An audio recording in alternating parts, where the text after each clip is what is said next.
Yes, indeed, and we're celebrating yet another Saskatchewan Roughriders victory, 23-10 over the Ottawa Redblacks. It was not pretty, but the Riders covered the spread and did what they were supposed to do as they head to the bye week, the only unbeaten team in the Canadian Football League. 306-936-6262 in town, toll free out of town, 1-866-767-0620. Our show is brought to you by A&W. Check out their game day specials like the $2.50 Mama Burger at all 7 Regina locations and Davidson. And I gave you the phone numbers to bang out there if you want to be a part of the conversation. And who doesn't want to talk about a 3-0 start to the season? Our hotline brought to you by Echo Sound, your SaskTel authorized dealer in Fort Qu'Appelle. Get the newest cell phone today with an amazing SaskTel rate plan. Thanks to Jeff Huber out there and his gang for getting on board.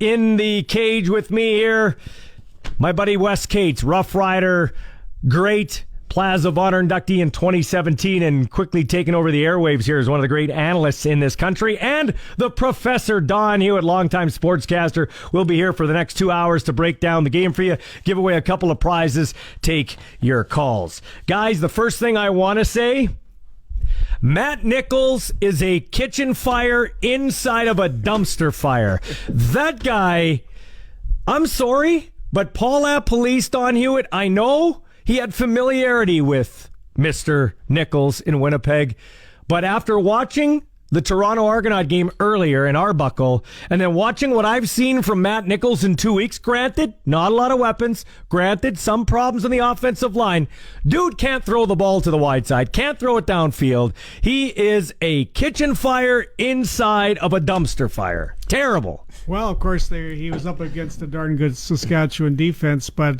Paul Police really chewed him out at one point in that game, too, on the sidelines. But if you saw Arbuckle, we didn't because we were on the pregame show, but my better half, my wife, said he was really good in defeating the Winnipeg Blue Bombers and handing them their first defeat of the season. But yeah, I would have to say that, LaPolice did have Arbuckle. He decided to switch. He was more familiar. And guess what, folks? It looks like he goofed. Yeah, he did. What do you What do you make? You played. You snicker when I say that, but I've never been a big Matt Nichols fan.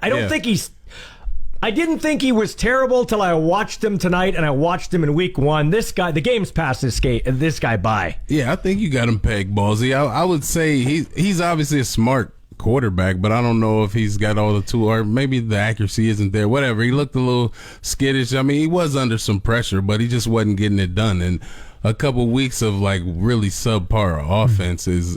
It might be time for change, and obviously LaPolice made a mistake if he had a chance to have the kid from Toronto, right? So he dropped some dimes in there. We saw some of the highlights. Yeah, he looked Arbuckle good. He was standing in there poised and getting up. I mean, he's got some big receivers, but they wasn't making it hard on him. And he's up and coming. He's the future. This guy's on the way out. But let me ask you this. Mm-hmm. Ottawa offensively has been pathetic for 2 games. Their defense is a great tackling defense. They're very athletic. I was impressed with Ottawa's defense. Can this be a divisive thing in the locker room for Ottawa? You've been there where, come on, man. You can't even put 4 plays together on offense. We were just out there sweating our you-know-what's off for 14 plays against. Can you make a play on offense? Yeah, you're going to try to keep it cordial, but once you know what I mean, but once you're going to start saying some things, right? You're going to walk by, maybe the quarterback section and say something about, did y'all see the stats? Or, you know what I mean? Yeah. You're going to say little sly stuff for the first couple of weeks. But you get a month into the game and you feel like, hey, man, we're keeping teams close to 20 and y'all can't even sniff at it? Like, come on. Well, Luke mentioned on the broadcast a couple of times, Don, he said if Ottawa can actually manufacture 2 offensive touchdowns every game, they'll be in the mix to win the East, and that's not a wild statement. But I don't think they have the capabilities of doing that. Yeah, based on their front 7 in Ottawa, for sure. I mean, it's possible. I mean, the Rough Riders' running game was nothing to write home about really today, and I know in listening to Coach Craig talking to DT and Luke after the game, he was disappointed with the running game. They believe they have a good offensive line, and they have to take a good look at what was going on in terms of William Powell. I got some texts, well, what's wrong with William Powell? But a lot of the times, William Powell was getting the ball, and all he saw was white jerseys, and there was nowhere to go. He was breaking a couple of tackles a run, but we're all in the backfield. Okay, right? but I was going to say that, but since we're here and before we get to our calls, Cam and Donnie waiting, you can get in too, 936-6262 in town, toll free out of town, 1-866-767-0620. I had a couple guys text me this too. Ask Wes this after the game. Has William Powell lost a couple of steps? Does he look slow to you? I think his style is a little smoother and not so flashy out the gate. I mean, at his age, it's almost inevitable that you're not quite as quick. But I think he's still showing the shiftiness that you need to be effective. So how does a back... If you're a running back and you can't get to the line of scrimmage with your shoulders square, then your offensive line is doing you a little bit of a disservice. Like, there might be a little bit of push by the defensive line at one spot. Like, maybe one guy is a yard or two in the backfield. You can handle that. But when you're getting two of your O-linemen in your face, you're obviously not getting to the, you know what I mean, to the mesh point or like to the area you need to set up your blocks to even make it a successful play. So 26-year-old Wes Cates is more athletic than 31-year-old Wes Cates. So I'll just use you as an example because you were in his shoes. How do you change your game? Like, how do you make up for that inevitable loss of a step?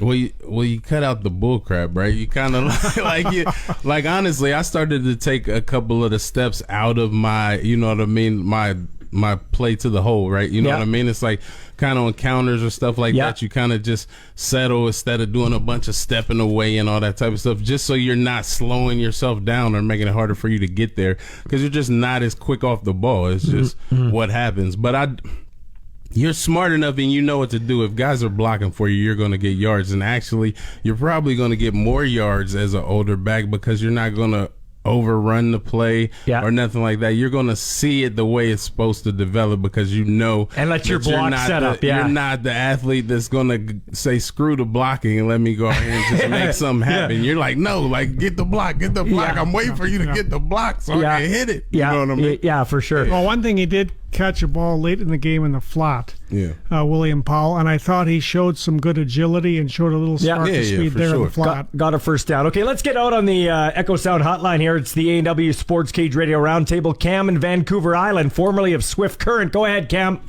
Hey, guys. First of all, full respect to you, Ballsy. It's really good to hear you again after a couple of years almost here, and love it. And same thing, Mr. Hewitt. You were kind of the soundtrack of my sports watching experience with CTV, and I want to thank you for all your years of service. And same thing, Wes. Appreciate everything you did for the Riders organization. Awesome, man. Now, thanks for the accolades. We appreciate it, man. We need all the pats on the back we can get. Hopefully our boss is listening. All right, what'd you think? What'd you think of the game, Cam? Okay, well, there's a couple things. I mean, it's been beaten to death, but obviously penalties have to be cleaned up. That's a function of coaching, and I'm giving a little bit of a break because I know the team is not clean. It's been kind of a rushed early season here. But the one thing I wanted to say was I agree with Wes about the running game, and I want to say that the running game is a function of the offensive line. It always has been, always will be. The only thing I will say for people to not panic about it right now is this. When you mentioned mesh points earlier, Wes, that's one thing that really is different when you have a new offensive coordinator is going to be the mesh points between Powell and Fajardo. So we don't know. I mean, Powell got used to certain mesh points over the year or over the last year. And right now, it's just a whole new set of circumstances. So I think it's just going to take time to get worked out. But I don't think Powell has lost. He may have lost a step, but he's such an elite running back. I think he's got at least a couple years left in him. Yeah, well, don't forget Albert Awachi wasn't playing.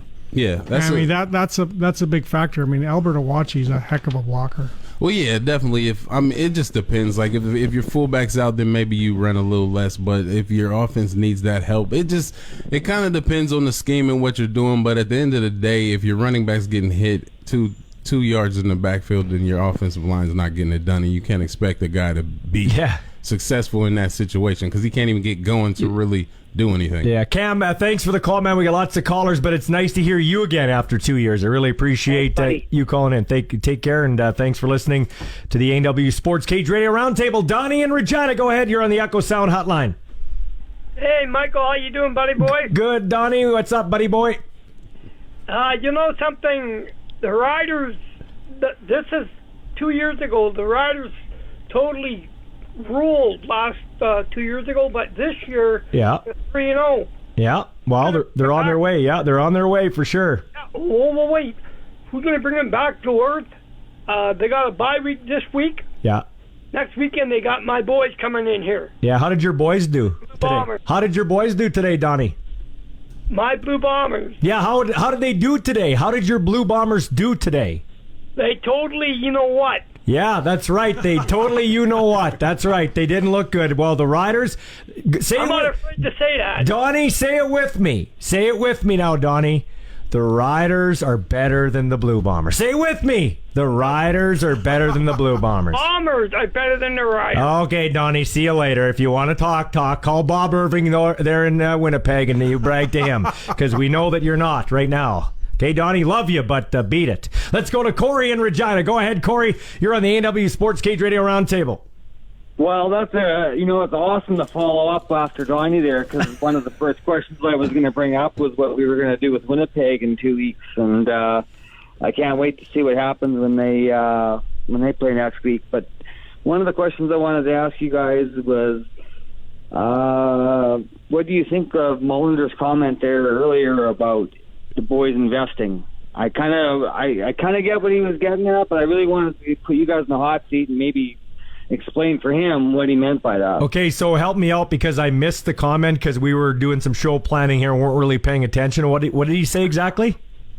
Well, he was just kind of saying like more with the schemes, I guess, like how it wasn't like, we won the game, and it was, at the end of the game it was a pretty big gap, but it wasn't like that the whole game. It was a struggle and it was tough, and the players were investing, but not being a player, like I played in high school and stuff, but I'm not quite sure what that means when a player says that, like Luke played, and what he means. Meaning he didn't think the players were invested enough in it? No, they did invest, and that's what got us. Well, we'll let Wes answer. Thanks for the call, man. I really appreciate that. Yeah. So what would he mean by something like that in terms of investing? Well, I think just playing through the whole game. You know what I mean? Finishing that out strong, like even though it was close and they eked their way to what seemed like a big score, like at the end of the day, that's what they did. They just inched and just kept slowly just back. You know what I mean? It felt like a struggle, but at the end of the day, they didn't give up on that struggle. Have a letdown. Yeah, that's right, Wes. It didn't feel, good point. It didn't feel like the Riders were in danger of losing the game. Even when Ottawa made it 17-10,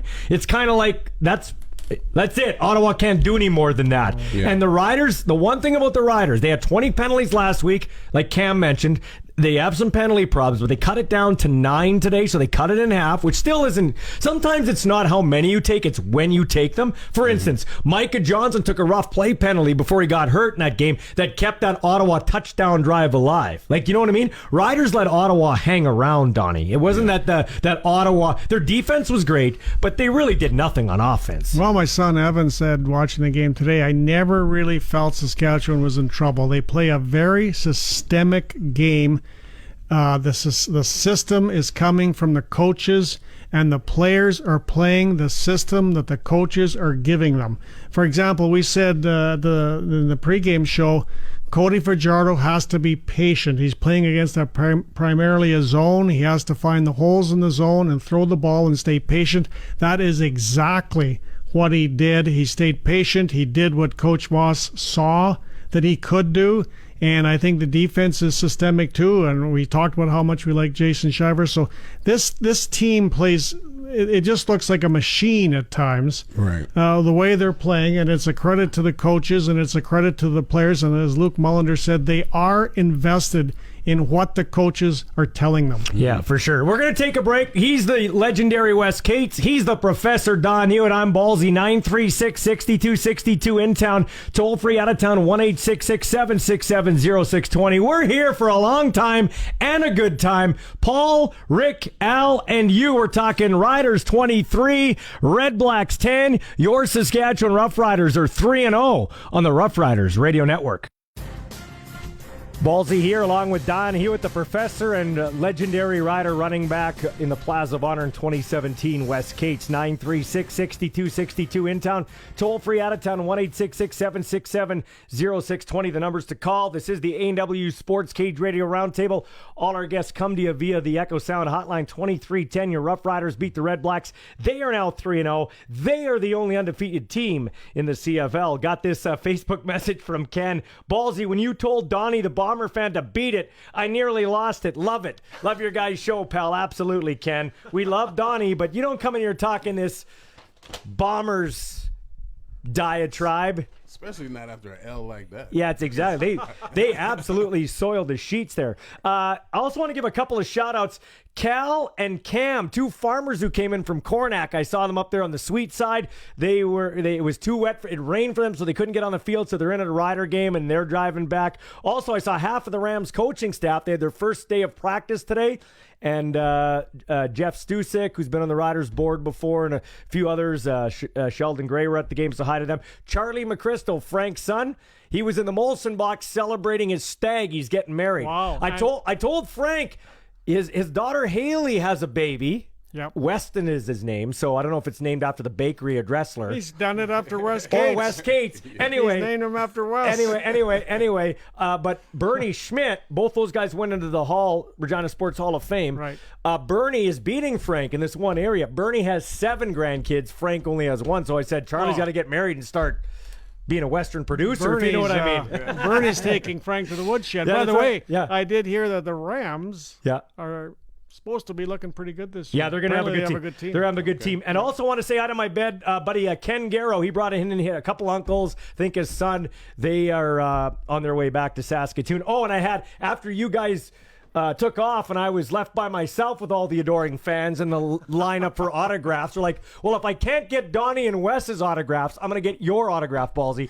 I joke. But anyway, Trent Olms came here, and he was joined by his dad, Chris, his son Cale, and little Levi, I believe it's Friesen Ohms. 4 generations of Rough Rider fans sitting in section 620. That is cool. 4 generations. Yeah, it was awesome. Isn't that it was wonderful? great. And I want to say hi to my server. I think her name is Ashley Ween. She was bringing me a water and pop over there on my makeshift sideline report. So thank you. But she told me you were cheap on the tip. Yeah, I know. I gave her a tip. Don't eat the corn dogs at the Queen City X. With ketchup. With ketchup, that's right. Okay, let's get to the phones here. A lot of people waiting. Echo Sound Hotline, pardon me, the A&W Sports Cage Radio Roundtable with Wes, Don Hewitt, and Ballsy. Let's go to Paul in Regina. Go ahead, Paul. You're on the show. Hi, I would like to say that heading into this season, my biggest concern was our front 7 and our line, and they have been a bit of a surprise, especially the D line. They make you forget about Charleston Hughes with his Woodard. He's just wrecking havoc. And I love the emotion that our center had when he wanted to go for it in 3rd and 1, and he was being yanked off the field. He was not happy. It was just amazing to see the emotion in him. Yeah, when you have a near-death experience in a car accident, 3rd and 1 doesn't scare you, does it? No, that was great. I love it. If I had to get if I had to pick one rider to get in a street fight with, it's the guy who doesn't have an eyebrow. I'm picking Dan Clark. I'm going into any alley in any part of any city with Dan Clark for sure. Totally right. I agree with you. For sure. Got anything else, Paul? Are you still doing the players of the game? Yeah, but you're going to have to call back for that. Too early, man. Too early, but try to get back in. I appreciate you listening to the show. Let's go to Rick in Kamloops on the Echo Sound Hotline here in the A&W Sports Cage Radio Roundtable. We're talking about a Rider 13-point victory. Go ahead, Rick. Okay, I was just going to say I was waiting for Cody to make that mistake, and he didn't. Man, that guy's a real deal, manages a game really well, and, our defense, that Marino, that 92 Marino, man, that guy, how many guys? 3 guys blocking him, and that's how we got some of our sacks tonight. Yeah, no, for sure, absolutely, man. You're absolutely right about that. And Cody, the guy, we got a quarterback in there that can read a defense. I think he takes coaching very well and just knows what he's doing. Thanks for the call, man. I appreciate you listening in Kamloops. We appreciate Rider nation anywhere across the world. Wes, I mean, you've been a little bit critical of Cody, but you've been supportive too. The one thing about Cody, though, we have to agree, he does protect the football. He doesn't hurt his team. Doesn't usually make the stupid play, and he runs them out of problems too. Sometimes he did run them out of bounds when they were trying to run out the time. No, that wasn't the brightest he hit his move, helmet. But, he knew that. I seen him, but I'm like, what are you doing? But he's a great game manager. Like was just mentioned. Basically, he gets in there. He takes what the defense gives him.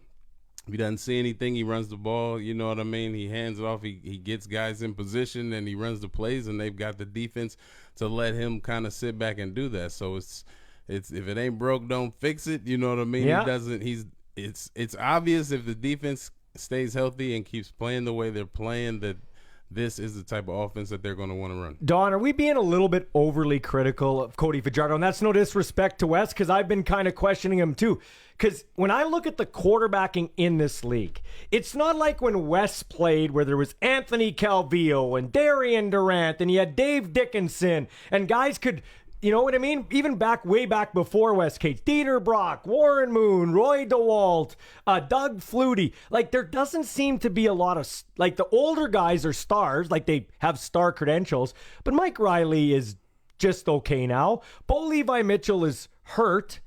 Cody Fajardo he's probably the third best quarterback in the league, and some could make an argument the best quarterback in the league. Doesn't mean he's elite. Like, it doesn't mean he's great, but he's the best of the bunch. Well, he's the best in the league, I feel, at managing a game, as Wes was just saying, and I think he's really synced with Coach Moss as to help him manage the game. And let's say who had a coming out party today in the game? Well, how about Schaefer Baker? He had a coming out party. Like, Schaefer Baker, where's this guy been? He looks really good. Schaefer Baker. Yeah, right. He was out there doing good. his thing. I feel like they need to put up a Talladega Nights skit when he gets a catch or something. Right. Man. He was out there doing his thing. Well, and I mean, he was his coming out party, and the good news is we were all invited. Yeah, that's right. But where does it all come from? Well, it comes from Cody Fajardo, getting the ball to Schaefer Baker, and Moss directing Cody Fajardo and managing the game, and we've got a coming out party, and it's a group of people involved in getting that job done. What I like about Cody is he doesn't get pigeonholed to one guy or two guys. He likes to spread the ball around. This guy comes off a late addition, and I'm actually a pretty good friend with Ryan Shahan. He used to be the OC with the Dinos, and now the head coach of Guelph. Had quite a nice visit when my son was doing the recruiting thing. He said, watch out for this kid. This is before he was drafted by the Riders. Then he got drafted in 2020, and he was a forgotten draft pick because we didn't have anything. He's one of those guys that comes in two classes ago. Yeah. But Wes, you said, like, you're in sports management. That's your degree. You kind of have a knack, you feel, about seeing guys that, like, that guy's a football player or that guy's a baseball player. When you look at Kean Schaefer Baker, Huey and I were talking about this. He just looks like a football player. It doesn't look too big for him. I mean, to get out there in a hard-fought game and go out there and just make catches like he's been doing it, you know what I mean? Even Mick Roberts stepped in and did the same thing, but Keon definitely, for the level of experience that he has, just made it seem like he fit right in. You know what I mean? The guys kind of are plug and play, it seems like, all across the board at receiver, which just speaks to the job that the coaching staff has done to get guys ready. Now, here's why I say we're a little bit critical of Cody. He's been a third down specialist, until 2 years ago when he came in, not expected to be the starter and almost the MOP of the league, He wasn't great throwing the ball deep in 2019. Still has got to figure that out in 2021. I thought if the deep ball was better to Lennius down the sidelines, he might score. What I wanted to bring up to you, though, is something you mentioned off the air, Wes.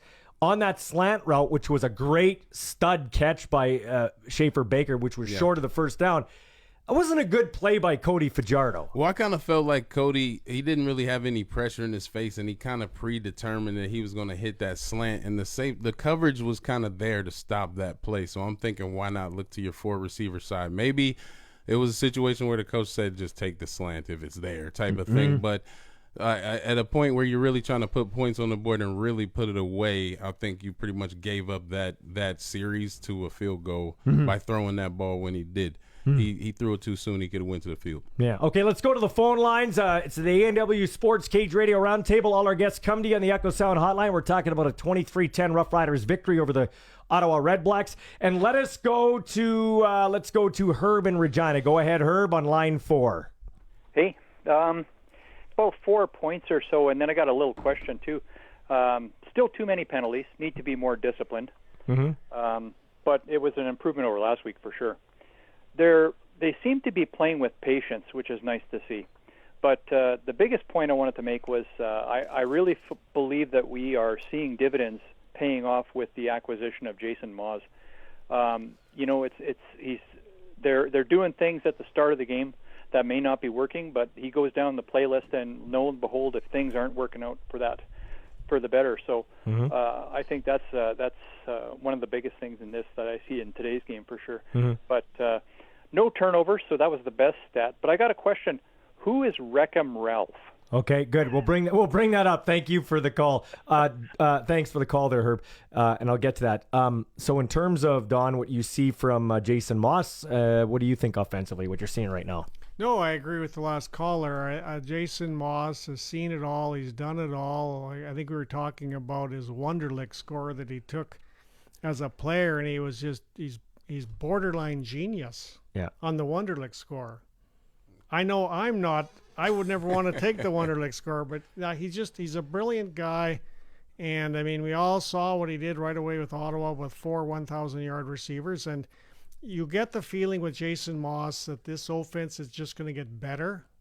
It's going to get better as they go and as the players figure all of this out. Yeah. That by the time we're into the playoffs and hopefully the Grey Cup, we'll have to see. They'll be really firing, and I just feel like there's nothing but sort of better times ahead under Jason Maas. What do you think, Wes? No, for sure. I think obviously he's a great quarterback in this league. He's seen probably every coverage and probably thought of ways to beat it all, and he's obviously a creative mind. All the stuff he does pre-snap, and then the route trees that they're running, guys are getting open, and you. Obviously, they're bringing in smart receivers that are interchangeable, because that even helps even more when you can have 4 different guys line up in the same spot and run a route, you know what I mean? And it looks different to the defense every time, because they're like, oh, this guy's never been at number 2 and 3rd and 10, or 3rd and 2, you know what I mean? So I feel like he's a better OC than he is a head coach, because I think he's like Jim Daly. Jim Daly was a good special teams coordinator. He was a good D coordinator. When he took over as head coach, some guys aren't cut out to be head coaches, and that's not a knock. Like, Jason is very details oriented, but he gets focused. I don't think he can handle he doesn't want to be the head coach and let somebody else be the OC. He's got to be both. And to me, Wes, that's too big a job to have two things. And I think whether Dickey wants to admit it or not, I like Dickey, but I think that's too much for one guy. He's got Majuri helping him out. Kent Majuri is the special teams guy, but I think I don't think you can have your hands doing too many things. Well, yeah, it's kind of funny when a coach, that's his specialty. Yeah. I guess pun intended with the special teams coach, but that's his specialty, and they seem to be struggling on special teams. You think if the head guy's specialty is then that's what the team's strength would be. Like if the offensive coordinator was head coach, you'd think their offense would be great. But yeah, like a lot of times you're worried a lot more about player management and making sure that everybody's doing things right, and maybe you kind of slip a little bit on your being able to scheme and actually be hands-on at coaching, right? When you're the head coach, you can't run through as many drills and get as much one-on-one time and stuff with guys as you would like. Don, we call this segment the point after, and the big point, the first one I brought up in the pick 6 was Riders looking past the Red Blacks to a bye week, and then the Bomber matchup on the horizon, the big Labor Day Classic. On the other side, it was Ottawa, chip on their shoulder. Nobody thinks they're any good. Rested. Just how do you think that shook down? It was a pretty even game for a lot of it. The Ottawa Red Blacks have a decent football team. Yeah, we talked about their quarterback, Matt Nichols, at the start of this show, but I think Ottawa's defense is one of the best in the league. Yeah, I don't think there's any doubt about it, but I think they might have had a bit of a chip on their shoulder, but I think Saskatchewan was ready to play. I don't think they were looking ahead to the bye week or to Winnipeg. As we said in the pregame show, Coach Craig really seems to connect to his players, and they listen to his messages. And, he talked to them about being ready for this football game, that Ottawa was a tougher team than many people realized. I believe the players believed their coach, and they went out and gave it their all. They started a little slow on offense, but as we said, Moss figures things out as the game goes on, and it's been great effort by Saskatchewan. They look like a team that hates to lose already. They hate to lose. You can see it in their eyes. I love it. Yeah. That's a good point. They do not want to lose a football game. That's a good point, and that's something we love to hear around here. Let's go to Greg on the Echo Sound hotline here, A&W Sports Cage Radio Roundtable. Greg and Regina, go ahead. Yeah, I was just first knowing it's going to be a great day of football when Toronto beat Winnipeg, but it just got better. Yeah. I just want to say I get very tense when I thought Fajardo didn't have to end the game with running, and so many things could go wrong with an injury. So it's the collective white knuckle time for sure. Thanks for the call, Greg. Let's go to Kelly and Regina. Go ahead, Kelly. Good evening, gentlemen. Thanks for the call. Yeah. Just listening to the show. The game was great. My call-in is more about the show you guys do, especially the pre-game show, Michael. I listen to the other folks too, but you just slam dunk it all the time. You ask the provocative questions at the right time, and you get the right answers, and you're not so cliche. As I love what you do. All right, thanks for the call. I did go to high school with him. Was a few grades behind him, but good Campion boys. So there you go. That's good. What'd you think of the game, Kelly? I thought it was great. I have low vision, so I don't get to watch it. So I listen to it. Yeah. So I listen to Luke and DT all the time. But and I love Luke too. He's so grounded when he does his play-by-play. So there's a little bit of a putting you guys on the pedestal, but I think you guys need to be on the pedestal because you do a great game, and Wes brings some context to it as well. So we're not way out in left field. Well, he's credible. Wes Cates has played. He's won a Grey Cup. He's in the Plaza. Don and I, we eat Cheetos and comment on guys. That's what we... Yeah, the thing that Wes has, he's actually smart. Yeah, that's right. That's the difference. That's right. I'm making it all up. What do you mean? Well, Kelly, have you... this is a question of all... forgive me for being forward. You say I ask the provocative questions. Have you been blind your entire life? Well... I chatted with you a year ago, pre-COVID, buddy. That's right. You lived next door to my son and my new grandson. Okay. So, But I have all the time. Well, no, I've been legally blind all my life, but just the last 20 years, so I haven't been to the new stadium yet. So I don't know the value. My best friend is the longest running season ticket holder. So, cool. Murray Dollard, but Murray. Yeah, I know Murray. Yeah, for sure. Absolutely. Yeah. Well, I just find it interesting. So many times, like we watch the game now, we see the score in the corner, we see how many timeouts by the bubbles they have on the bottom of the screen, and it's just you don't have that. So I just find that an interesting perspective. That's why good announcers are worth their weight in gold. I mean, I listened to a lot of Jay's game, and they babble along, and next thing you know, it's a 3-2 count. Well, what happened to the first 5 pitches? But no, DT and Luke do a great job. Yeah. And again, Michael, you do a great job. I love the pregame shows. The questions you ask, and all the different the RMF folks that you bring on back in the day and stuff. Yeah. Yeah. And Don and I will tell lies about Campion as far as. We can go west. Anyway, the old Maroons. Kelly, was Don that smart? Like, was he that smart and cool back in the day? Because he's always bragging to Wes and I what a jock he was, and what the ladies all wanted him, and he was smart and everything. I think he's a liar. Yeah, you got to remember though, guys. Campion didn't have any girls, so don't take Yeah, that's right. You poor guys. I remember what my sister said about me in high school. She said, I was a loser. I don't leave it at that. think so, Don. I was a little bit behind you, but no. I actually graduated Feger in Berryman, and they were two. Nice. And Maurice Butler at that time, he jocked me several times on the football field, so I'm still looking for that jock. And I went 25 years later, I ended up coaching with him on my son's basketball team, so it was good. So anyway, my call. I'll let you guys go. Thanks, Kelly. Thanks. My call was just to stroke you guys because you do a great job. Thanks, Kelly. Appreciate that, man. My dad actually is vision impaired too. Okay, I didn't because know of that. glaucoma. Yeah, so he's like around 2010 is when he lost a lot of his sight. So it is important. So did he get to see your games and stuff? Like did he come down here and see you play? Like I said, it was probably like for sure 2008 and through maybe 9, his vision was still pretty good. Then he kind of lost it like fast. You know what I mean? Because he kind of. I'm not making fun of him, but he probably didn't want to see the 09 ending to the season, right? right. No, he still had it for that. But it was starting to get. Anyway, did you have your parents? Yeah. Did you? Sorry, finish your thought about that. No, I was just gonna say, but it is important because he always jokes about stuff like that. Like, man, you listen to these guys, it's like just say the score every now and then. You know what I mean? Say the score here's more. A good tip. Here's a good tip I got from Jeff Courier, former voice of the Riders, Jeff Courier, who just retired from CJOB in Winnipeg after a long career. And he was a great broadcaster because he went from the Rider Radio Network to Winnipeg to be a news announcer and ran that's how he was a very intellectual guy. Yep. And he's not dead. He's just retired. But he told me, he gave me a good tip that I've always used for Regina Rams games. I take a minute glass, and when it runs out, I know to say the score. It becomes very repetitive to you, but not the listener. Because how many times are you sitting in your car, or Kelly on the couch, and he's like, "What's the score? What's the score?" I can't. Well, he can't see, but people think about it. You're in your car, Don. You're waiting to run into the house. I mean, I know you got your phone. It's different now, but it's like. That's how I've always approached it. Okay, it's 23-13, and there are different ways to say the score. Hey, Riders up by 13. Hey, Riders have 2 touchdowns and a field goal at 17-7, so it's not as monotonous for you. There's other things you can do. That's down distance, goal line, who made the tackle? Always, every time. Yeah, for sure. You can't.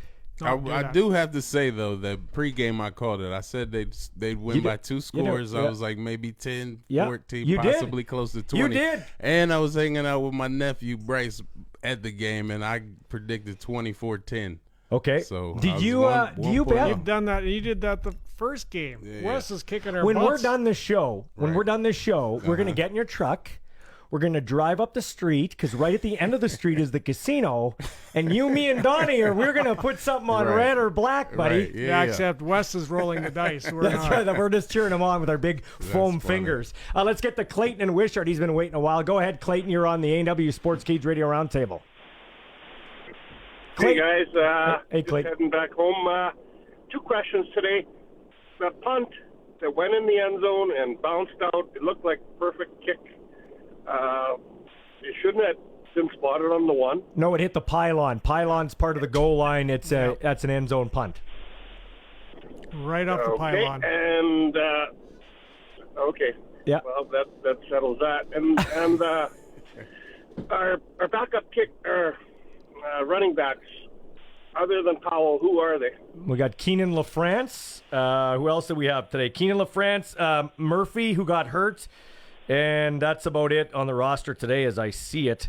Today that's what we had. We had Powell, Murphy, LaFrance, and we had Dupuis, who played fullback, the guy that got cut by Montreal, that had some familiarity with Moss and Edmonton because they were together. That's why he was able to step in on short notice and pick up the offense. Okay. That's it for me then. Thanks, you guys. Thanks, Clayton. I appreciate it. 936-6262 in town. Toll free out of town. 1-866-767-0620. We're here for a while. We're taking your calls. How often can you phone Wes Cates and ask him questions? Or the Professor, Don Hewitt. We'll also give away a couple of prize packs too before we're done. You're listening to Rough Rider Football on the Saskatchewan Rough Riders Radio Network.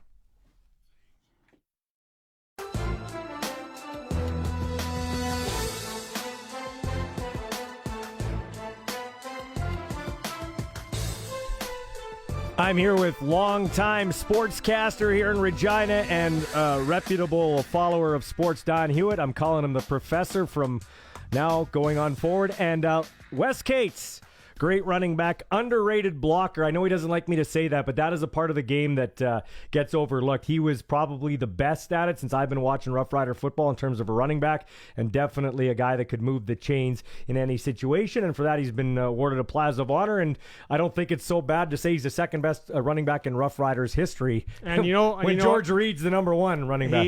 That's very true. And the main reward that Wes Cates has gotten for his absolutely fantastic football career is he gets to work with you. Yeah, he gets to hang out with us. That's right. That's right. And he does it with he does it with a fake smile on his face too. You have to pat yourself on the back, man. No. Hey, by the way, on Twitter you can get a hold of me at The Real Balls. You got this from Nelson Hackowicz, longtime Rider fan.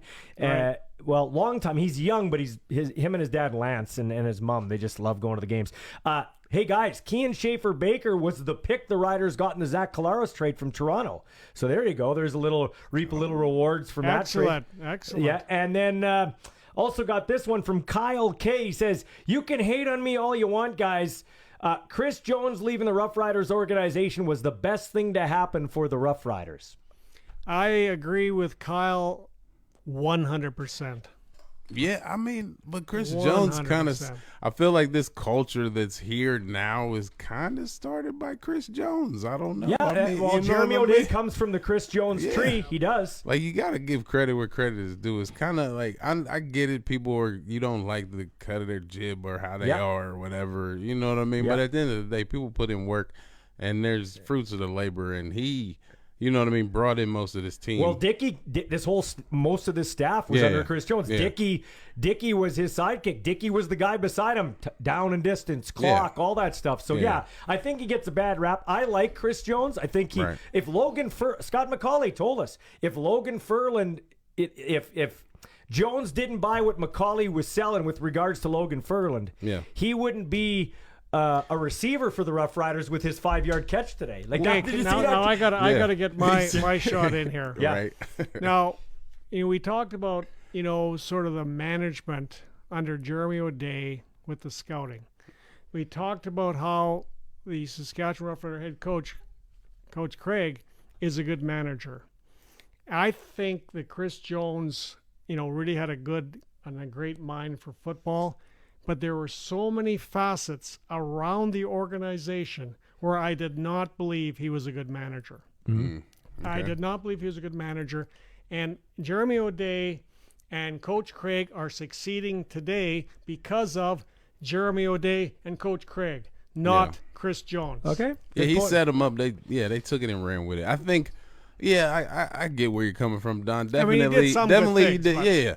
He did some things that were a little questionable, and I guess like Jeremy and Dickey have kind of seen that and then made the corrections that they saw fit, and they were the right corrections. They took a little from column A, took their column B, and that's what they got. I agree with that. Like a lot of Chris Jones' stuff, it's like whatever he was doing outside of the lines, like if he wasn't breaking any laws, like whatever. You know what I mean? He's getting paid to win games. If you're not cheating, you're not trying. Right. But it's interesting. It's interesting. Like, let me just say, Chris Jones did some very good things. I mean, there's no way. I mean, he had some players that lived and died with him and played well on the field, but he's not in football.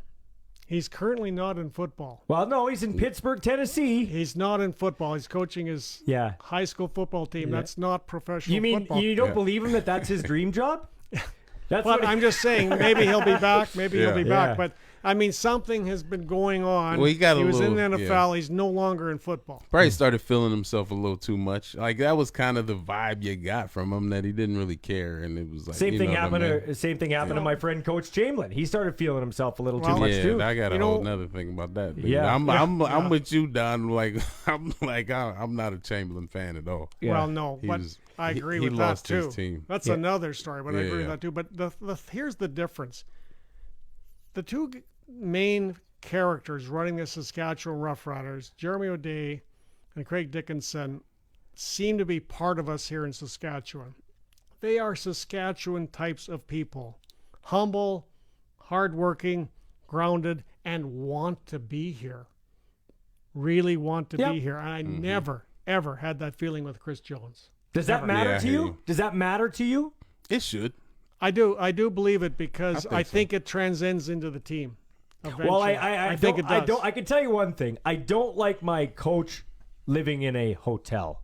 Like, no, seriously, I want him to be a part of the organization, like of the province, of the town.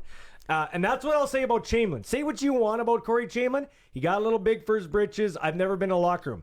I knew Corey on a personal level. He lived 4 doors down from me. He was in the community, walking his kids when he could. Yeah.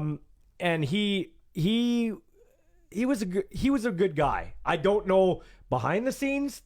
He did, I think, get a little bit too big for his britches. Yeah. Started feeling them, as you like to say, feeling himself. Yeah. But Craig, here's what Craig, they asked him after the game. The boys asked him after the game. Right. We're giving him a week off.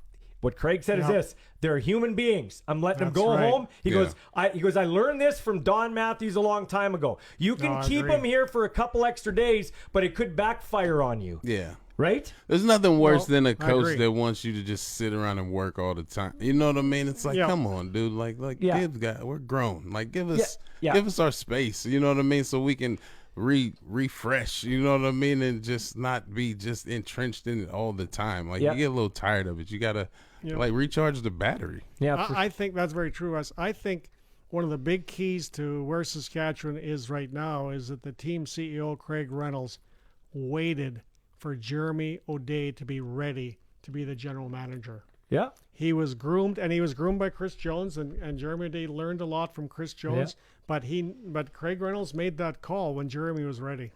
Mm-hmm. Let's head out in the Echo Sound hotline. This is the A&W Sports Cage Radio Roundtable. Talk to Trevor on his way to Saskatoon. Go ahead, Trevor. Hi, guys. Hey, Trevor. Just a couple comments. You guys just talked about Jeremy O'Day quite a bit.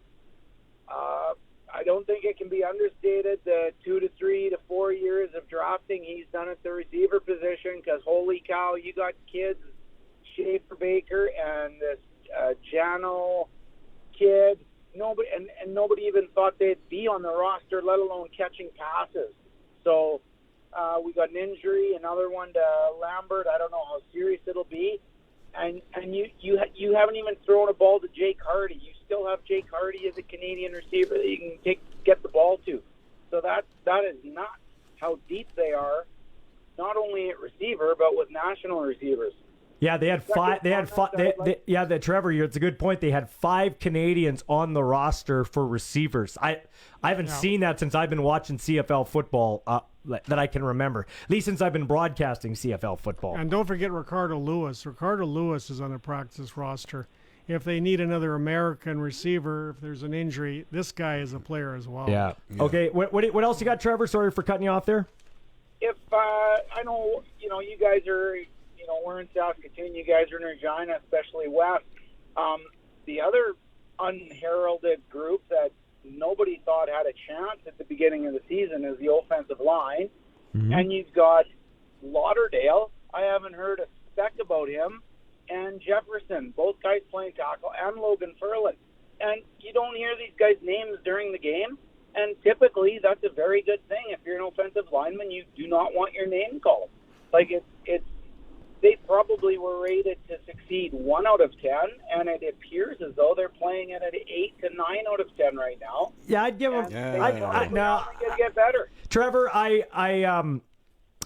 what I would say about those comments, and I'll let Wes jump in here because he played. Yeah. I would give the offensive line a B-, only because they're a lot better than they thought they'd be. But the run game has to get way better if they're going to do anything. Like, they won 3 games, that's great, but 20 yards on the ground from William Powell is not going to get it done, especially when Jackson Jeffcoat and Willie Jefferson are coming to town. You need to be able to run the ball so those guys can't pin their ears back. Wes, just a comment there. Yeah, I was going to say, I don't even know if I give him a B, man. I might give him a C because it's the scheme right now. I mean, Cody's throwing everything short and quick. Yeah. You know what I mean? They're not even giving, he's not even giving the offensive line time to give up a sack. You know what I mean? And I think that's Moss is calling the plays that way. So I think they understand what they have, but if you get the run, like what Powell was 10 for 20. Yeah, like, that's what I mean. Like, come on, like Yeah. you guys weren't pushing anybody off the ball. Yeah. If your running back goes 10 for 20, it wasn't situational. It was like he was really just getting stopped at or behind the line of scrimmage. And you get a yard at the line of scrimmage. Yeah. Unless you're the Riders lining up on defense. I mean, they're definitely better, and obviously they're not a sieve on pass pro. They are seeing blitzes, but pass pro isn't easy, but it's not hard if everybody knows what's coming at them, and they're talking and passing stuff off, right? You know what I mean? So, yeah. But to move another grown man off the ball and use your will to create a hole, that's when you're starting to do some things on the offensive line. Thanks for the call, Trevor. Okay, so Wes, if you're a bet man, and I don't know if you are, but you're good at bets. when we come back and reconvene, will Brendan Labatt be a Saskatchewan Rough Rider? You want me to make everybody wait for my answer? No, I want you to know. Will he be a Saskatchewan Rough Rider when we come back to practice? I think so. I mean, unless he doesn't want to be. But if I'm the Riders organization, even if he called me and said, "Hey, I want to start next week," I'm like, okay, like let's go. Come on, Don? get on the plane. Don, will he be practicing with the Riders when we come back? All I know is a little over a week ago, Coach Craig said, "I really don't know where he's at." That's what he said. I don't really know if he's going to come back, which means nothing because he's not going to probably admit if he did know perhaps. But I thought for sure he was going to be back, but he's not here yet. That's Coach Craig. That's Coach Craig not lying to you. He's just being vanilla. Right. I said 4 weeks ago that on the 15th of August, I had heard they're going to loosen the restrictions for vaccinated players, which they did. I also heard a little birdie told me that once that happens, Brendan Labatt will be back. So I predict Brendan Labatt will be in camp when we come back to practice after the bye week. And it's after camping season, and he had his time off, and there's no quarantining in the hotel. Like, he doesn't have to do any of that stuff. He can come back now. Yeah. He's the guy you want because, as Wes said, you got to push your man back, and that's what Labatt will do. Yeah, like Labatt's the type. He's that pedigree of offensive lineman, right? He had his chance in the league and things like that. So in the NFL, and so yeah, you want that. You kind of just humble yourself and open the arms and say, "Come on back, buddy." I mean, I don't think there's anybody in the locker room that doesn't want him. And then he's sitting at home like, "Dang, I might get another Grey Cup, maybe." Yeah.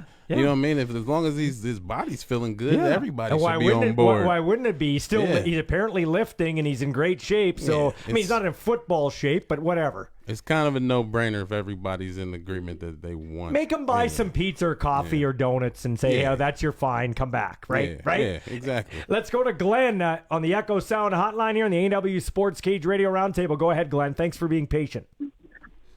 Well, thank you. I got a question. I'm having a discussion with my better half. Is it better, seeing as Riders on a 3-game winning streak, and is it better to have a week off and heal kind of thing when you're going in a big game against Winnipeg, or is it better to keep the momentum and play the next game? That's more or less for the ex-players on your panel. Yeah, well, we only have one. I think this is. You know what, Wes? I think this is a perfect time. Yeah, well, definitely. Any bye week during the regular season is a great bye week. You know what I mean? The only time you don't necessarily want the bye is if you hit a streak going into the playoffs, then all of a sudden you move into first place or something and you get a bye. Because you don't want to sit and relax and then go into an intense game. Going into an intense game like that. You basically, any bye during the regular season is a good bye. Well, and the thing is, they had an extra long training camp, Don Hewitt, and they had those Achilles injuries, and they've had other this comes at a perfect time, and it's like baking a chocolate cake and eating it at one sitting when you win and go to a bye week. Well, they had 3 players knocked out of the game today. Yeah, and that answers the question right there. 3 out, and we're banged up. We're very banged up. And, it's a good time for the bye. Anything else, caller? No, I just think I agree with whoever said that. I think Chris Jones basically not ruined, but really destroyed the Riders, getting rid of Darian and Kick and Dressler. That was terrible. Yeah. Well, thanks for the call, man. I appreciate it. Sometimes tough decisions have to be made in football, though. Did I agree with all of them? No, but it's some... They probably got 10 players with the money. Right. I mean, I don't know. Hindsight being 2020, you know what I mean? I can understand why a vet gets let go. Now, if he's a glue guy and a locker room guy, I don't. But like if you're new management, you really don't care about anybody that's in that locker room. I hate to say it, you know what I mean? You're just trying to build the best team because you're getting judged off the product you put out there, not if you keep somebody that was there before you got there. Do the Riders need a bye week? I'm going to list you some names. Owachi, Boyko, Francis Harris, Herman Reed, Johnson Jr., McInnes, Bishop, Dean, Dethier, Evans, Femi, Cole, Lacombo, Reeves, Vaughn, Williams. Now, a lot of those guys aren't coming back because of Achilles and other things. That's the injury list for the Saskatchewan Roughriders. It's the most in the league. Yeah, so to do what they've done, to be 3-0, to package the early season equity, hey, you got home games. We won our home games, and we're in first place. I mean, if you're a Riders fan, all things considered, you got to be smiling like a butcher's dog. Let's go to Elmer in Edmonton. Go ahead, Elmer. You're on the AW Sports Cage Radio Roundtable. Oh, hi. How are you doing? Good, Elmer. How are you, bud? Oh, not too bad. I was just listening to you a few minutes ago when you brought up Chris Jones. Oh, my God. I hated that idiot like a passion. You didn't like him, eh? No. What didn't you like about him? You didn't like the fact that we got better every year. You didn't like the fact that we were 6 yards away from a Grey Cup appearance. You didn't like with a backup Canadian quarterback. You didn't like that? Well, when they hired him as coach, I think he fired half the team or got rid of half the team. Yeah, but he took over a real crappy team, and he subsequently made the team better every year, and we got 6 yards away from a Grey Cup appearance. You didn't like that? Well, yeah, I like that, but yeah. I don't know. There's a lot of turnover with teams every year. You know what I mean? And I know it's tough to see your local favorite go, but it just has to happen eventually, right? Well, somebody's going to be the bad guy. I didn't like when Wes Cates was going. I'll say that. Me neither. Yeah. Me neither. But there's a time and place for everybody. Well, here's what I'd say to Elmer in Edmonton. Yeah. Here's what I'd say to Elmer. Elmer, Chris Jones did not, I repeat, did not get us to a Grey Cup game. Yeah, nope, he didn't. He got Edmonton one, but but he got, but he got us 6 yards away from one with Brandon Bridge. Let me tell you, Brandon Bridge couldn't hit water from a boat, and we almost got to the Grey Cup. That might have been one of the greatest coaching. He had to give Deron Carter. He had to meet specifically with Deron Carter to keep him in line. Now, you can blame Chris Jones for having the guy on the team, but he had to be a coach and a counselor, and he had Kevin Glenn, the master of not getting to a championship, even though I love Kevin Glenn, who should be in the Hall of Fame. Yeah, he's off Kevin. I love Kevin Glenn. And then Brandon Bridge, who once again could not hit water from a boat, and we almost got to a Grey Cup. And you know what? That brings up this question. Why in the world are we even talking right now about Chris Jones? I'm just saying. Because three people called up like people are pissed about Chris Jones being here. I'm like, dang, I thought people kind of like the dude. It's Saskatchewan. Might catch him in the club or something. How long you lived here? Since 08. Okay, so you lived here for 13 years. Yeah. If we don't have anything to complain about, we get uncomfortable. Now we're 3-0. We got to complain about the old regime. Thanks for the call, Elmer. I appreciate it. Hey, this show is brought to you by A&W. Check out their game day specials like the $2.50 Mama Burger at all 7 Regina locations in Davidson. All our guests come to you on the Echo Sound hotline. Your SaskTel authorized dealer in Fort Capel. Get the newest cell phone today with an amazing SaskTel rate plan. Barry and Regina, go ahead. We're talking 23-10 Rough Riders victory. The only unbeaten team in the CFL right now. How many players did we lose today? I think we got 3 guys went down that I saw. Micah Johnson went down with the knee. Jordan Williams-Lambert had the head injury. That could be a bad one. I'm not sure what Marcus Murphy had, but he went out too. Yeah. Okay. So do you think that Johnson guy will be back after the bye week? Or Micah Johnson? Don't know. That's his left leg too, and I think that's his problem knee, Don. It was the knee that's been giving him trouble, and it was the knee that he had all braced up. Oh, yeah. We're going to have to shore up that spot. Well, we got Mac Henry. We got that Marino kid, who, by the way, the caller asked, Wreck-It Ralph. That's the nickname Luke gave to Garrett Marino. Sorry, Herb, I never got that to you. Garrett Marino is known as Wreck-It Ralph because he's a disturber inside. And then we've got, there's that Lanier kid. The third. Yeah, Lanier the who third. Could be in. Let's just hope. Mike is playing well. I sure hope he's okay for Labor Day. Charbel DeBeer, another guy that could fill in too. Anyway, go ahead. We need some veteran people on our defense, right? We've lost enough. Yeah. And, missing Cameron Judge because he went away, and now we're going to miss him. It's really going to be hard on the defense. And as far as Brendan LeBat, I'm pretty sure he's coming back. I was talking to the offensive line coach, and he said he was talking to Brendan last week. So yeah, we put 2 and 2 together. That's what I've heard. Yeah, I don't know. Yeah. Tights is better than Cameron was at this. Yeah. I'm sorry. He knew football, but he wasn't a people person. That was his biggest downfall, in my opinion, because I talked to some of the coordinators that we have here and other coaches, and they said that Chris wouldn't take any thought or advice from any one of the other coaches' staff. Well, if you're going to have a good coaching staff, you may be the head coach, but you should still take into consideration what your defensive coordinator is saying, or your offensive coordinator and your special teams coordinator, things like that, right? Yeah, no, for sure, yeah. If everything kind of rolls together, the team plays better. But when you have friction among your upper staff, it filters through the field, right? Well, let me ask you a question here. Thanks for the call. I appreciate that. But I want to bring something up. And Wes, I'll let you finish your thought on Micah Tights because that's a good one. I know where you're going with this. Yeah. But I watched the Edmonton Elks, Jamie Elizondo, tear a strip off of Chris Rapon, who's the special teams coordinator. He absolutely undressed him on the sidelines in an unprofessional way, and now he's subsequently been fired, the special teams coach, okay? But you can't say that about Chris Jones. Any player that I've talked to loved Chris Jones. His coaches, you're not going to please everybody. And let's not think to ourselves that Chris Jones is the only alpha male ever to coach a football team. Right. Yeah, no, for sure. I think that's the biggest thing you hit on it, Ballsy, is that if your team likes you and they're willing to go out there and battle for you, that's half of it right there, because you got to have guys buying in. And I think that's what the type of culture that Chris Jones built back into the Riders. Like, I know it was like that when I played, and then it seemed like we kind of lost that a bit. But as tough as they were on D, and he was definitely making sure that D was going to be tight. And then, you know what I mean? And that's why you can have par quarterbacks go out there and get wins, because you're running a tight ship. Everybody's buying in, and the schemes are tight. Are the Riders, when you watch them, because Don and I are in agreement, we think the Riders are well coached.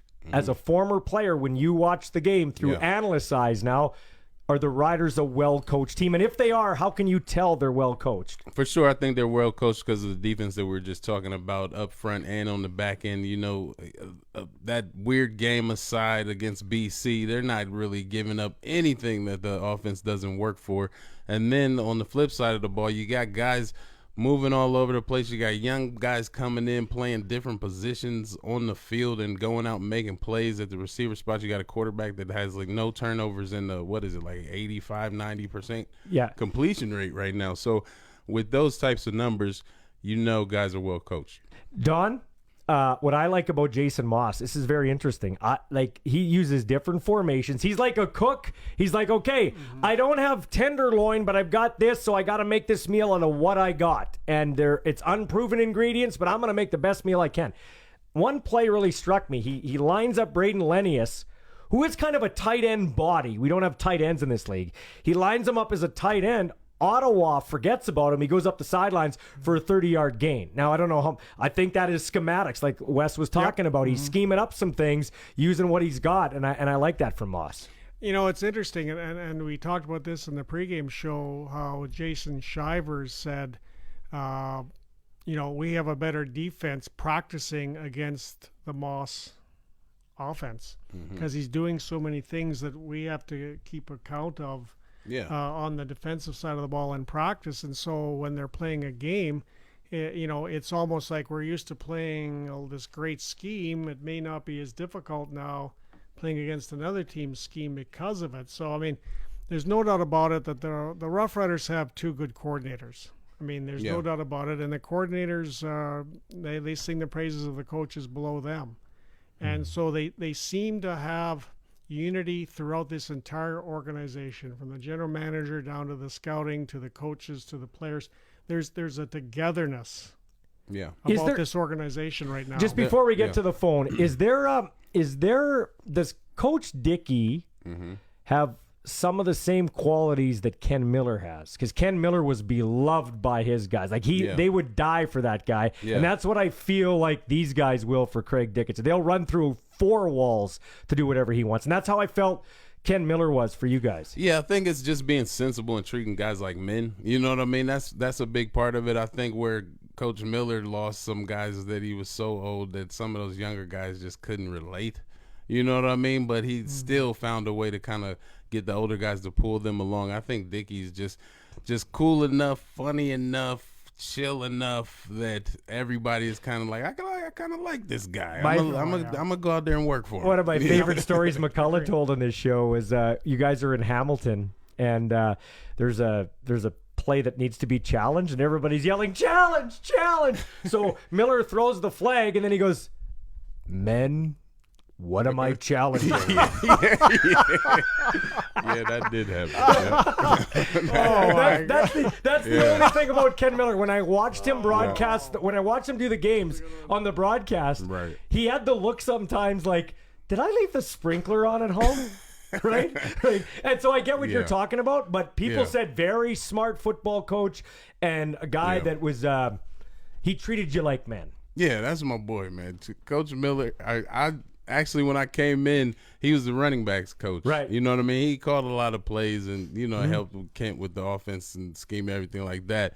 But we spent a lot of time in the meeting room, you know what I mean, just the running backs and Miller. So I got tons of that, like, old wisdom and, you know what I mean, just that insight. So I kind of understood him a little better than a lot of guys, but he's one of the best coaches I played with. Let's take a go ahead. Sorry, Don. Well, I was going to say that there's so much stamina, as Wes knows better than I do. There's so much stamina you need to be a head coach in the Canadian Football League. And I remember when Wally Bono decided the last time to leave the GM's job and go back one last time in coaching, and I said to a few people, don't do it. It's just because it's so draining and tiring, and the hours are so long. Ken Miller, as Wes said, very difficult at that age. I mean, I know at my age I can't do certain things anymore. That's why I was surprised that Dickie took the job, because that's not what he wants. He likes to snowboard. Yeah, he got gassed by Corey Chamberlain because he wouldn't come back here early because it was a Grey Cup year because he wanted to be on the slopes. Like he doesn't sleep under his desk. Yeah, I mean, like Chamberlain got guys coming back for a month in the middle of the off season to watch film. Like, come on, man. Like I'm with Dickie on that. I'm like, leave me alone, dude. Yeah. Okay. Let's take a couple of calls here. Let's go to Carlene and Moose Jaw. She's on the A&W Sports Cage Radio Roundtable, coming to us on the Echo Sound Hotline. Go ahead, Carlene. Hi, guys. Hi, Carlene. First of all, to the professor, my dad went to Campion College, but that was many moons ago. Okay. Good school. That's when it was on Albert Street and whatever was. Yeah. I have a lot of buddies who went to Campion. We might have to get together sometime. Yeah, I could talk to your dad probably. And play a mean game of pinochle or something. I don't know what that is, but anyway. It sounds like an old guy's game, so anyways. Wiffle. Well, you wouldn't want to play with him. He's French and crabby. Jeez. Okay, what else you got, Carlene? Well, I actually sit beside Debbie and Murray. Okay. Dollard. Yep. Been a season ticket holder for over 34 years. Okay. My husband and I used to come from Meadow Lake to go to the games. Mm-hmm. I lost my husband about 3 weeks after the 2013 Grey Cup win. Okay. That was his bucket list thing. The only thing I didn't like about Chris Jones was I didn't know whose jersey to buy. Remember that? Yeah. No. And now my last...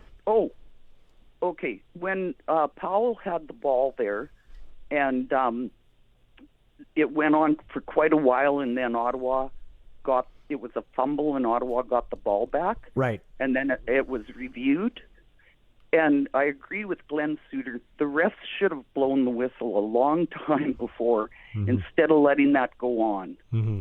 You agree? No, good. Yeah, that's a good point. Wes, you've played. What I don't like about what's going on early on this year is the inconsistencies. I think for the most part, the games have been well officiated, all things considered. I really do. I like that play down the sidelines where Lennius had had a or no, where it was the flea flicker to Kean Schaefer-Baker the first time they tried to target him, and it was hand fighting down. In the old CFL a couple of years ago, they would have called a pass interference for even looking at a guy. That was a good old school football play. Yeah. But Wes, as Carlene was saying, I don't like the inconsistencies of the whistle. Sometimes they blow it early, sometimes they blow it late. Guys can get hurt like that. Yeah, for sure. I mean, it's a tough call because, every time you blow it early, then a guy comes out of the pile and acts like he was just about to break one, right? Yeah. So you kind of try to let the play decide itself before you blow the whistle a little too soon. But you definitely don't want to get guys hurt. If it's a chippy game, earlier whistles. But if guys are just out there playing clean, then maybe you let a play go a little long. It was a chippy game Yeah. with the defense.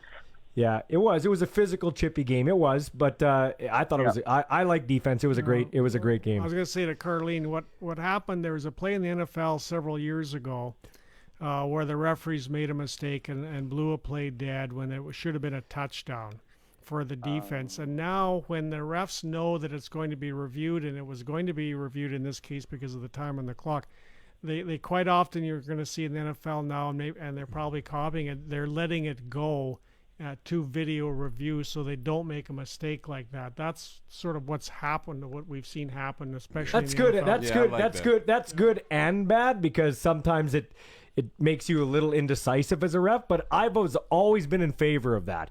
Don't blow the play too fast, because if a guy scoops a fumble up and he's running and you blew it too fast, well, okay, he gets the ball, but he only gets it at the 18 instead of the touchdown because we blew the play dead. Like that, right. I agree with that. Anything else quickly, Carlene?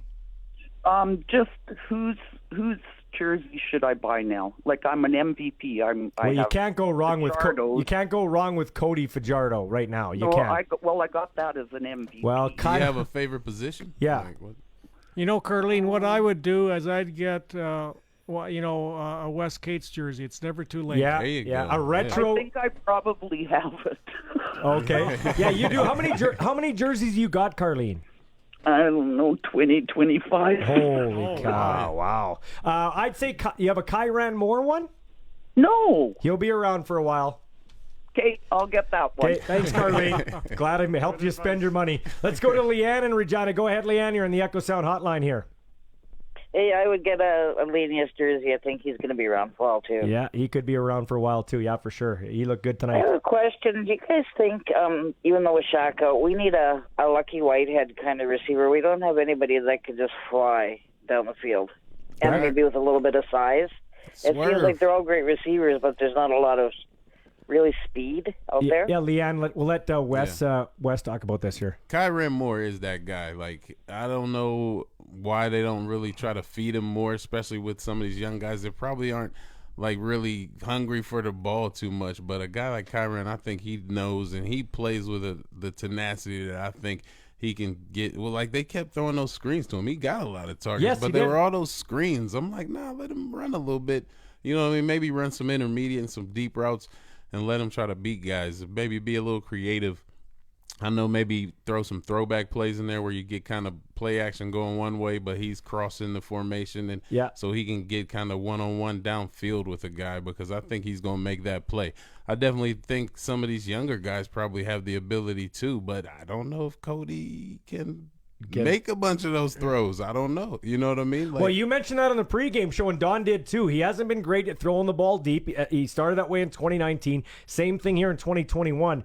And you brought up a point. Maybe he can't. Like, I think 50 is his range. Yeah. So then it comes down to having a guy like Kyran Moore create space, get him the ball at 30 yards, let him, because it doesn't matter. It doesn't matter on the stat sheet if it looks like an 87-yard pass. If the dude ran 57 yards, it only has to go in the air 30 yards. When we talked earlier, it's a matter of Cody throwing the long ball a little quicker so the receiver can run under. But I'd agree with the caller to a certain degree, because I think a lot of possession type receivers in Saskatchewan, and we may be lacking one more really burner.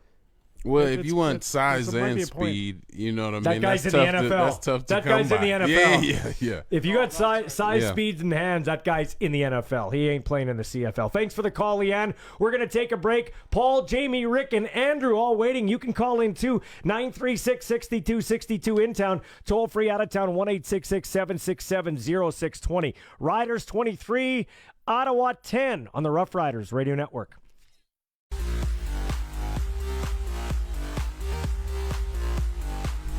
Okay, let's rock and roll and hit the Echo Sound hotline here, talking Riders 23-10 victory. Andrew in Regina has been waiting a long time. Go ahead, Andrew. You're on the show.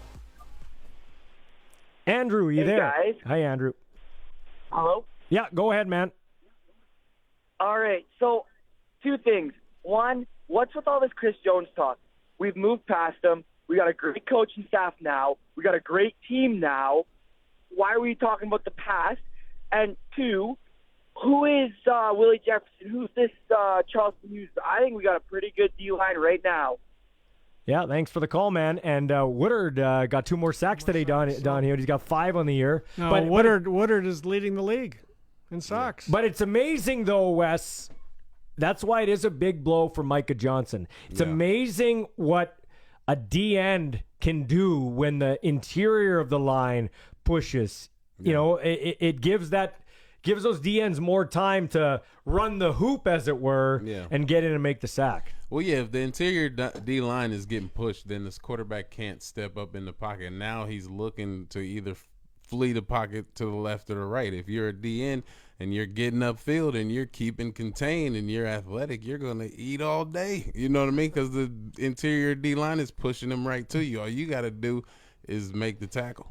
Riders making it tough to play here again. That's their 9th straight regular season victory at Mosaic Stadium with this 23-10 victory. And Matt Nichols drops to 7-5 versus the Riders. Matt Nichols is good. He is okay when he has time, but when he doesn't have time, he's not athletic enough. He's not confident enough. He doesn't have the arm. You brought this up, and it's a very good point, and I'll let you jump in here, Don. But you brought this up. Micah Tights. He is our D player. Wes brought him up when that other caller talked about Cameron Judge. Yeah. We don't miss Cameron Judge, and we don't miss Solomon Elamimian, Don, as much as I thought we miss him. Micah Tights has been a revelation. 8 more tackles today. Today, he had 8 coming into the game. 8 today, and a quarterback sack from a weak side Canadian linebacker that was a special teamer before. Well, you know, first of all, of course, Lacey's playing well in the middle. Yep. Deion Lacey's a good football player. Handy. In terms of Micah Tights, my good friend Jack Newman, who's very tight, of course, with the Dinos, he said to me a couple of years ago, he said, give Tights a chance. He's a hell of a football player. Give him a chance.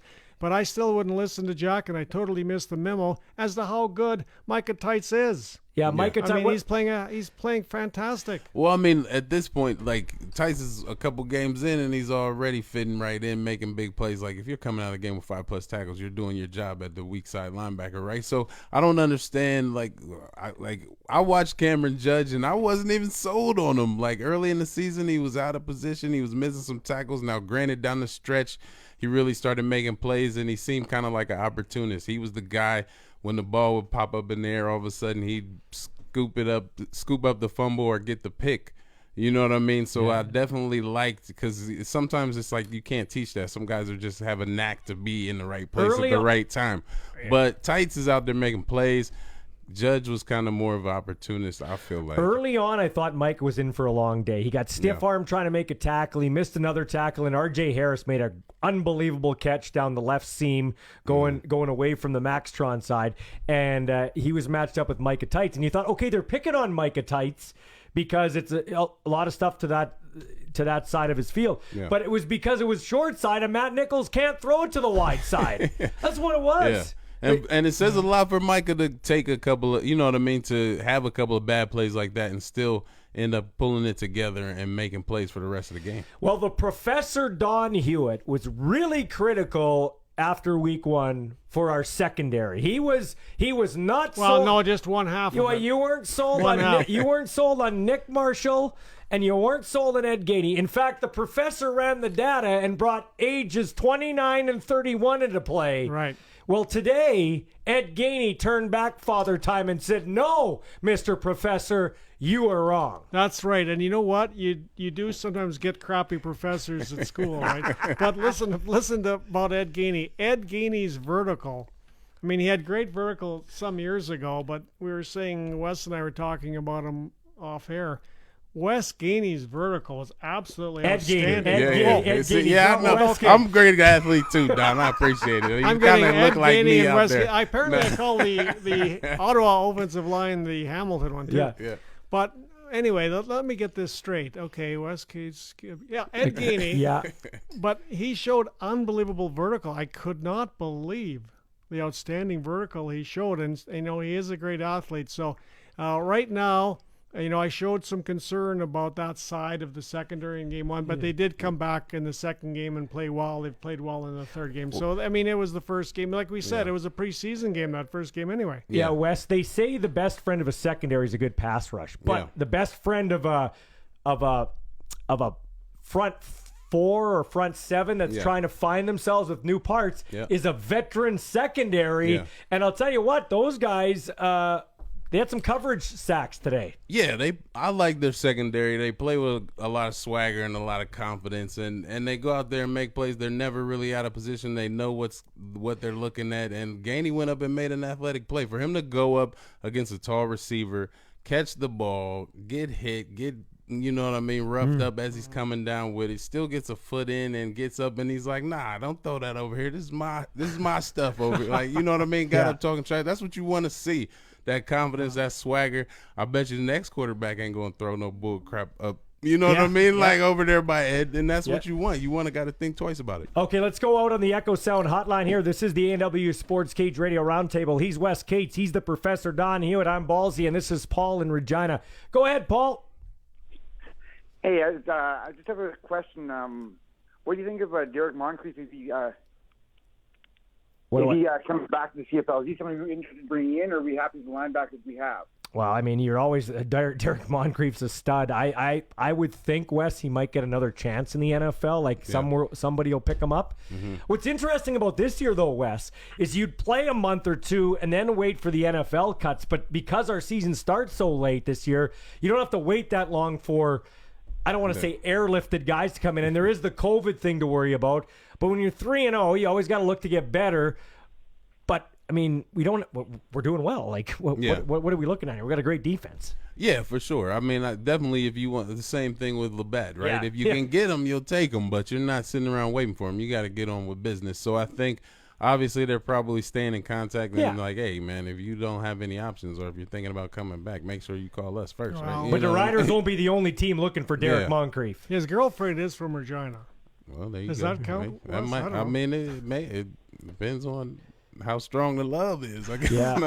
Yeah. No, I mean, the checkbook might have her moving somewhere else, right? You know what I mean? So it could play a factor, you know. Yeah, but good, you never know. Good point. Thanks for the call, man. I appreciate it. We're going to move on to Jamie. I want to ask something. That's a good point. Let's go to Jamie and Moose Jaw. Go ahead, Jamie. You're on the A&W Sports Cage Radio Roundtable. Hey guys, just had a couple points I wanted to bring up. First off, I want to give Ottawa's defense some props. Yeah. Like when I really look over sort of our offensive numbers after the game, like it's pretty impressive how they were able to stop us, considering what our offense was able to do last week and even the first half the week before. And that kind of brings me the running game, and I just wanted to point out something I noticed at the game tonight with our running game. It seemed like a lot of the runs that Powell was taking were sort of designed to go to the outside, like either off tackle or sort of like off to one of the sides, instead of just really pounding it up the middle and just beating them up for a little while. But I noticed a lot of Cody's designed runs seem to go up the middle.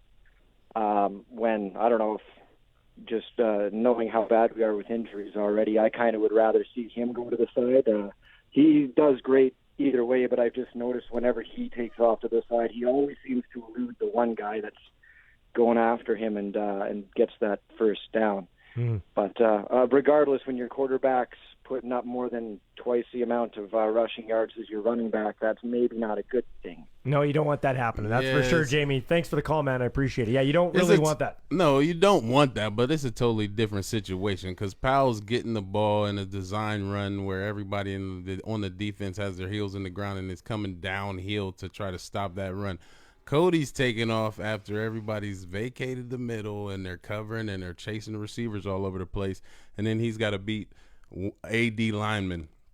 Powell's out there trying to, beat the blitzing DB and the linebacker that's getting off his block. And, this D lineman is got an arm on you. You know what I mean? There's a lot more that goes into running the ball traditionally than when you see, like, the runs up the middle that Cody had. I think those were, like, designed draws, which basically you're calling those. And when you think the defense is going to play a coverage that vacates the middle, so that your quarterback can, Thanks for the call, man. Hey, I want to go back to something a previous caller had said. You said, and my buddy Steve just texted in. Steve Linsmeyer is listening to the show. He's loving you two guys on the panel. He said, I love the comment. Depends how strong the love is.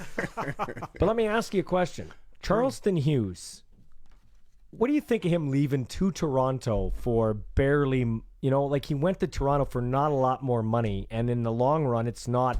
Yeah, do you think that was a smart move? Depending on the rent he got at the new place, right? I might guess not even made that. I guess so, but you know what I mean. Like, when you're a player like this, what factors into it? My girlfriend's from here. The dollar goes farther here. Like, that's an interesting thing. I've never really asked a guy that. Yeah, there's a lot of things that can play into it. Obviously, family situation. If you got jobs going on that are keeping you in a place outside of the CFL, that's one thing about the CFL. There's a lot more guys that are working on the side, and then. Some guys are in it just for the money, because if you're a guy that knows that you're going back home to the U.S., then it doesn't matter where you go.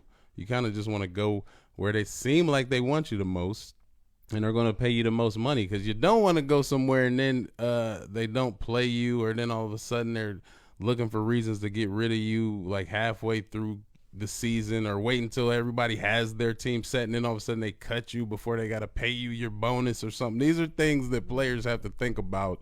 So sometimes it's best to go where you're wanted and where you know the money's good, you know what I mean, as opposed to hanging out for a great situation. So, it looks like it was a genius move. Okay, looks like a genius move. Everything, the Midas touched Jeremy O'Day, right, with Woodard and stuff.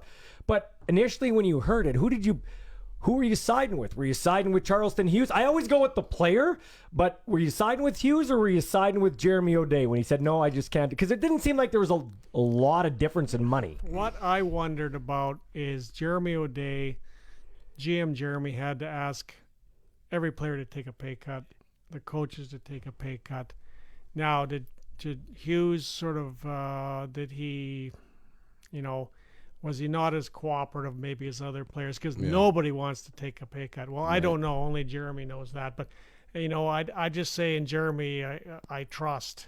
I think Jeremy wanted him back. But, being that it didn't work, I think there was reasons for it. And we've moved on. Meanwhile, Woodard is leading the CFL in sacks. So, and Charleston Hughes was a great Rough Rider and a great Stampeder. Yeah, and I'm sure, I'm sure that if Dickie was thinking straight, he probably brought people like Shivers in to consult on this as well. Like, do you think you need this guy to make it work, or do you think you got the bodies to make it work without him? Like, very good point. You know what I mean? Very good point. Okay, this is our segment we like to call the Plugged In Player of the Game, brought to you by WJK Electric in Regina. For electric service and repair, for renovations and custom builds, call 525-6712 or on Facebook. Okay, so our plugged in player of the game for WJK Electric, somebody that wasn't our game star but was plugged in. I think we got. I got to go with Woodard again. 2 sacks. The guy's got 5 sacks. Was this a flash in the pan? Yes, he cleaned up on a couple of plays, but hey, you still got to make the play, Wes. That's for who sure. I go. He's dominating whoever's block. You know what I mean? The tackle that's blocking him, he's getting there, giving pressure and making. You know what I mean? He's getting to the quarterback. So all that other stuff, everybody's got a team around him helping him make plays. You know what I mean? Yeah. So he's one of the guys that's benefiting the most, and he's doing his job at a high level right now. And looks like a good replacement for Charleston Hughes. Yeah, that's for sure. And I really liked, one guy that just looked like, I'm here, I'm a professional football player, I'm going to be good for a long time, was Lennius. Just for whatever reason, he just looked, okay, Cody's now got complete faith in this guy. You had that feeling in this particular ball game. Yeah, he settles down. Like, some receivers just understand spacing without even having to see what's going on. You know what I mean? It's like, spatial awareness. This is the coverage. You know what I mean? If they're playing their coverage right, if I settle down right about here, you know what I mean? I just saw a replay. I just saw a replay in one of his catches. I want to get your comments on that coming up. We'll get your comments too. Tanya in Regina, Rick in Kamloops, Dean in Saskatoon. Couple of lines open, 936-6262 in town. Toll free out of town, 1-866-767-0620. It's the A&W Sports Cage Radio Roundtable on the Rough Riders Radio Network. And welcome back here to the Saskatchewan Rough Riders Radio Network. A&W Sports Cage Radio Roundtable, the name of the show. Check out their game day specials like the $2.50 Mama Burger at all 7 Regina locations. And for our Saskatoon fans going back, they have the deal in Davidson too. And our hotline, the great callers in Rider Nation, coming to you on the Echo Sound hotline, your SaskTel authorized dealer in Fort Qu'Appelle. Get the newest cell phone today with an amazing SaskTel rate plan. Corey from Weyburn brought this up to my attention, Don. It was Jeremy O'Day hired by Brendan Taman, not Chris Jones. Chris Jones may have had a hand in grooming him, but it was Brendan Taman that brought Jeremy O'Day in it. That's right. So that is a good point. But Jones kept him and everything like that. Yeah. But no, I mean, okay. So that's a good point. I saw a highlight. It was a great football play. Good recognition by Cody. Put the ball where only Lennius could catch it. And Pruno, who's a great Canadian safety, West, didn't give up on the play. Yeah. It was a bang-bang play. I thought they did a great job in replay and making the call. But something you brought up, there's not a lot of I don't think the offensive coordinator has faith in his offensive line yet. And here's why I say this, okay? And without me knowing exactly how this goes down. It's a corner route to the short side of the field, okay? He takes a 2-step drop and throws this thing on a laser beam. If he has time to throw, isn't that something where Lennius can maybe set up that guy to get more? Because he ran out of room on the sidelines. Once he made the catch, he couldn't do anything but try to stay in bounds. I would think if you're trying to run a corner route, you're trying to set the guy up. From what I know, coaching the position, you're trying to set the guy up so you got more room there in the hole, as we like to say, and then he can do something after the catch. But it's like he didn't have a lot of time to throw the ball. Yeah, that's tough. But I mean, he put it where he put it. You know what I mean? If he could have led Lennius farther up the field and not took him over to the sideline like that and kind of put it right there where he had to go up and make a play. Right? If Fajardo throws a deeper ball down the field and throws it over the top of was it Pruno? Pruno. Pruno. Yeah. Then maybe Lennius just over the shoulder catches it and walks in. I love that. I love that player. I love Pruno. Yeah, I love that Avery Williams is a flat out stud. He had 4 tackles in the first quarter. He missed a couple, but that guy, a lot of Ottawa's problems on defense, Don, came from fatigue. They got no help. And then I also love what the hell's his name? Unamba. He's a heck of a football player. He's a little chippy. Used to be here in Riderville, but he's a good football player too. No, he is. But getting back to Cody's release, I mean, all training camp, Jason Moss worked with all the quarterbacks in getting rid of the ball faster because overall passing game it's better. The faster you get rid of the ball, even in longer throws. Developing plays. I mean, that's what they're trying to do, and they're trying to throw it under 2 seconds, I believe. Yeah. From the snap. So I think better things will happen with under 2 seconds. Yeah. Yeah. If a quarterback stands in the same place with the ball longer than a second, he's probably holding on to it too long. Because basically you're catching it and you're taking drops that coincide with how deep the receiver's routes are. You know what I mean? So if he's bouncing around in the pocket 2 seconds, you know what I mean? He missed the original target for sure. Now he should be onto a second, maybe third read by then, and it's like, yeah, the ball should have been gone. Just to me is when you're running a corner route, you want that guy to have some room to be able to do something after the catch. And I mean, no throw's perfect. I get it. It just seemed like he could only make that play, and it was a great play. It was a good football play all around. Guy was in coverage. Guy didn't give up on the play. He yanked it out, but Lennius did a great job to locate the ball and keep his feet in bounds too. Yeah, for any offense that I've been in, if there's no over-the-top coverage, like if there's not a deep safety, if you're throwing a single coverage, then you should be throwing the ball to lead the guy to score. You know what I mean? Like barring a flat, like a route that's breaking flat across the field or something. But if you're running a fade, a post, a corner, anything upfield, the quarterback should be throwing a ball that's going to give that guy a chance to score. Let's go to Rick in Kamloops. Go ahead, Rick. Lennius reminds me of Steve Mazurik. Do any of you guys remember him? Yes, we do, Rick. Yep. Yeah, we do. Yeah. Boy, he was a good Canadian receiver, man. Big guy, could catch anything you threw at him. And I'm also going to give you the players of the game. Are you guys ready for it? Well, yeah, what the heck? You better be. Yeah, hey, wait a minute. I'll tell you why. Because when you took a week off, or probably 2 years ago, I had the players of the game. Nobody gave me the award for it. Well, you can't blame me for that, Rick. And you weren't there. And Rick, let me hold on here. I just want to look at the marquee here. I'm just looking at the marquee. It's the A&W Sports Cage Radio Roundtable with Ballsy, Wes Cates, and the Professor Don Hewitt. Nowhere does it say Rick in Kamloops calls the shots on this show. I don't see anywhere where it says, Rick, you're my program director. I know. I'm going to call you back. No.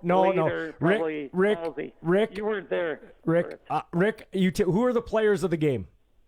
I'm going to get offensive player of the game, Keon Schaefer-Baker. Yeah, and the defensive player? Micah Tice.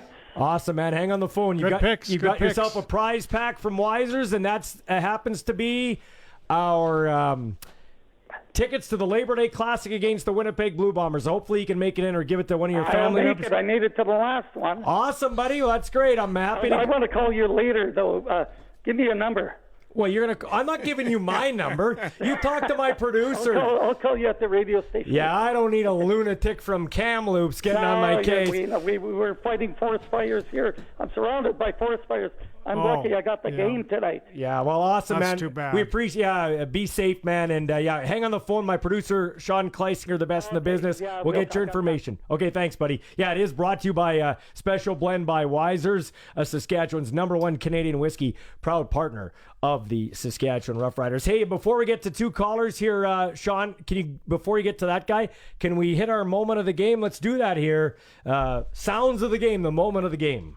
Fajardo bumps into the fullback, and he's going to keep it, and he cuts back in for the touchdown. He was cut off, but turned it back in, and Cody Fajardo, touchdown.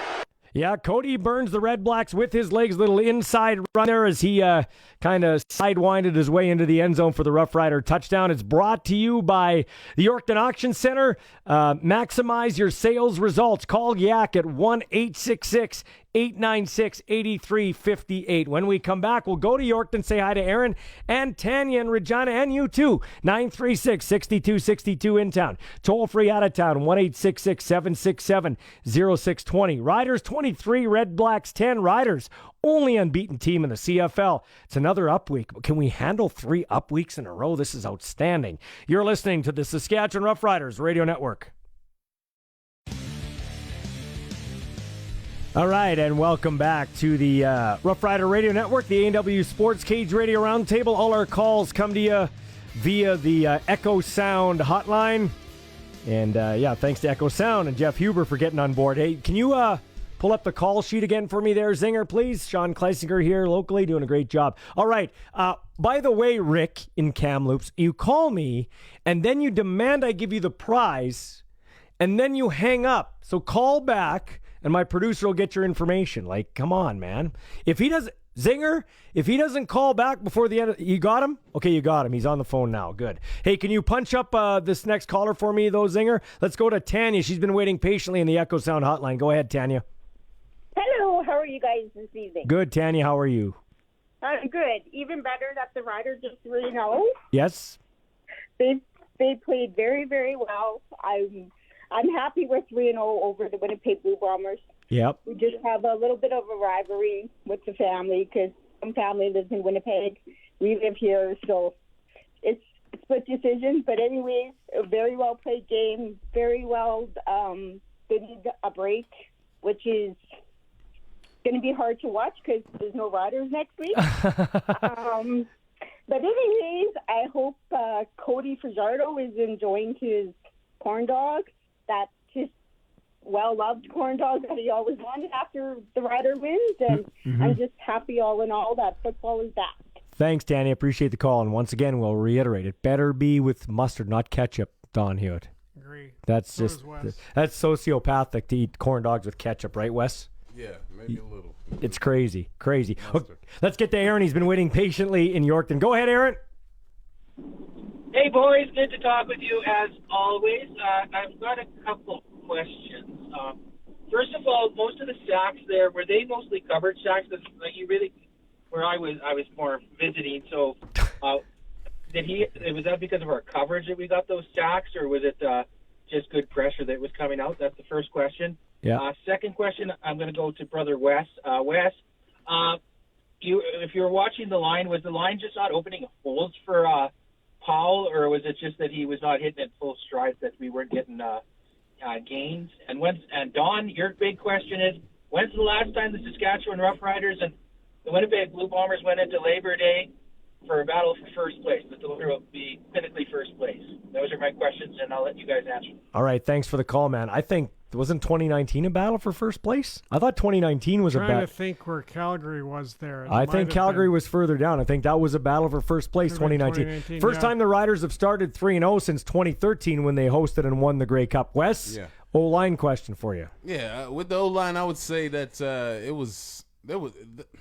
Ottawa's defensive line was just better, I think. You know what I mean? And this O-line they're still young and unproven. I think that hopefully they'll get better, but that wasn't a very good showing. I don't think it was as much Willie P as it was the O-line. Like there were just there was too much pressure on runs. What was his Pass first? plays, What was they his first seemed good. question again? I just had it was if the Riders' rush was if it was coverage sack or not. Yeah, I So think there was a couple for sure. Yeah, I think it was good coverage on the back end because most of those sacks, it was kind of like the pocket collapsed around them. So the interior and the edges had enough time to kind of condense it on them and give them really nowhere to go. So I'd say it was definitely coverage. Thank God you're here because I had a sleepy Joe Biden moment there. I didn't know where to leave after the podium. I didn't know which way to go or anything like that. Oh, I'm only about 3 Sleepy Joes ahead of you then.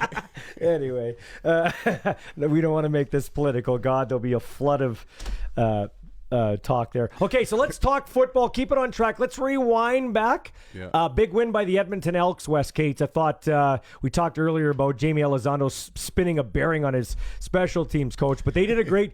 That game was really never in doubt. BC got out to a quick 4-0 lead, but then after that, the Elks pretty well had it in hand. Yeah, I think the Elks should have beat Ottawa. I mean, other than a great defensive play by Ottawa, the whole Abdul Kenna getting that pick six that was really a great throw by Trevor Harris. It's just the receiver bobbled it, and DB was out there by himself. So I think that Edmonton is better than they showed those first couple of weeks, and now we're kind of seeing them get their footing in and get.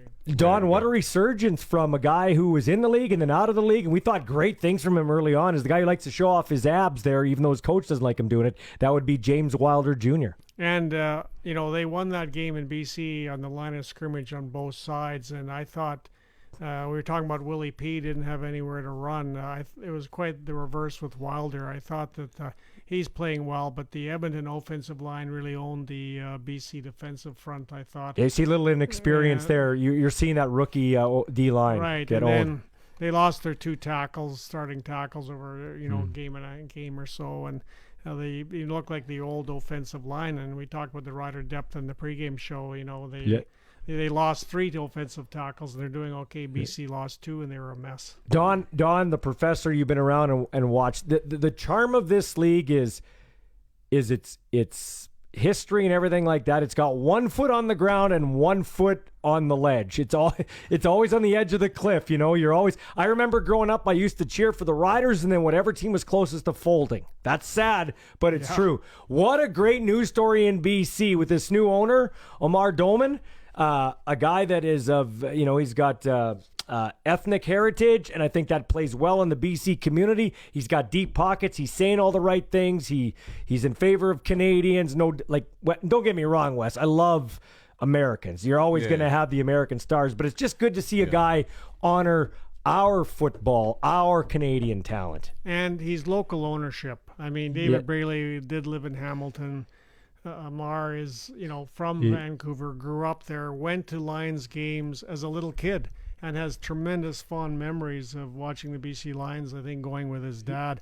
I thought that announcement the other day with him taking over the BC Lions was the best news that the CFL has had in a couple of years. Honestly, because he has very deep pockets. He has big plans. He wants little Lion uniforms and whatnot in minor league football, and he's got the cash to spend it. It's sort of like what the Pats started to do. You go to little kids playing hockey, and they're all wearing Pat jerseys now. How that organization has turned that around. That's what he wants to do with the Lions. I was so happy, that he took over the Lions, somebody like himself. Yeah. And we've got much more stable ownership right now. But we just need them to win. We need the Argos, the Lions, and the Alouettes to win some ball games. 12,500 showed up at BC Place, the most that could show up there, and they laid an egg. So hopefully that doesn't that doesn't keep people away the next time. And I think he's going to spend some money to get some marketing in there. The Argos had 15,000 in Toronto, which doesn't sound like a big deal, but it is for them. But that's all they could and that's have. all they could have. They sold it out for what they could. And I tell you what, we talked about this in the pregame show. Love the unis. I love the makeup of that football team. They've got a good young quarterback in Arbuckle. They've got a serviceable backup, and they've got some good veteran guys. I hope that they can pull something off there.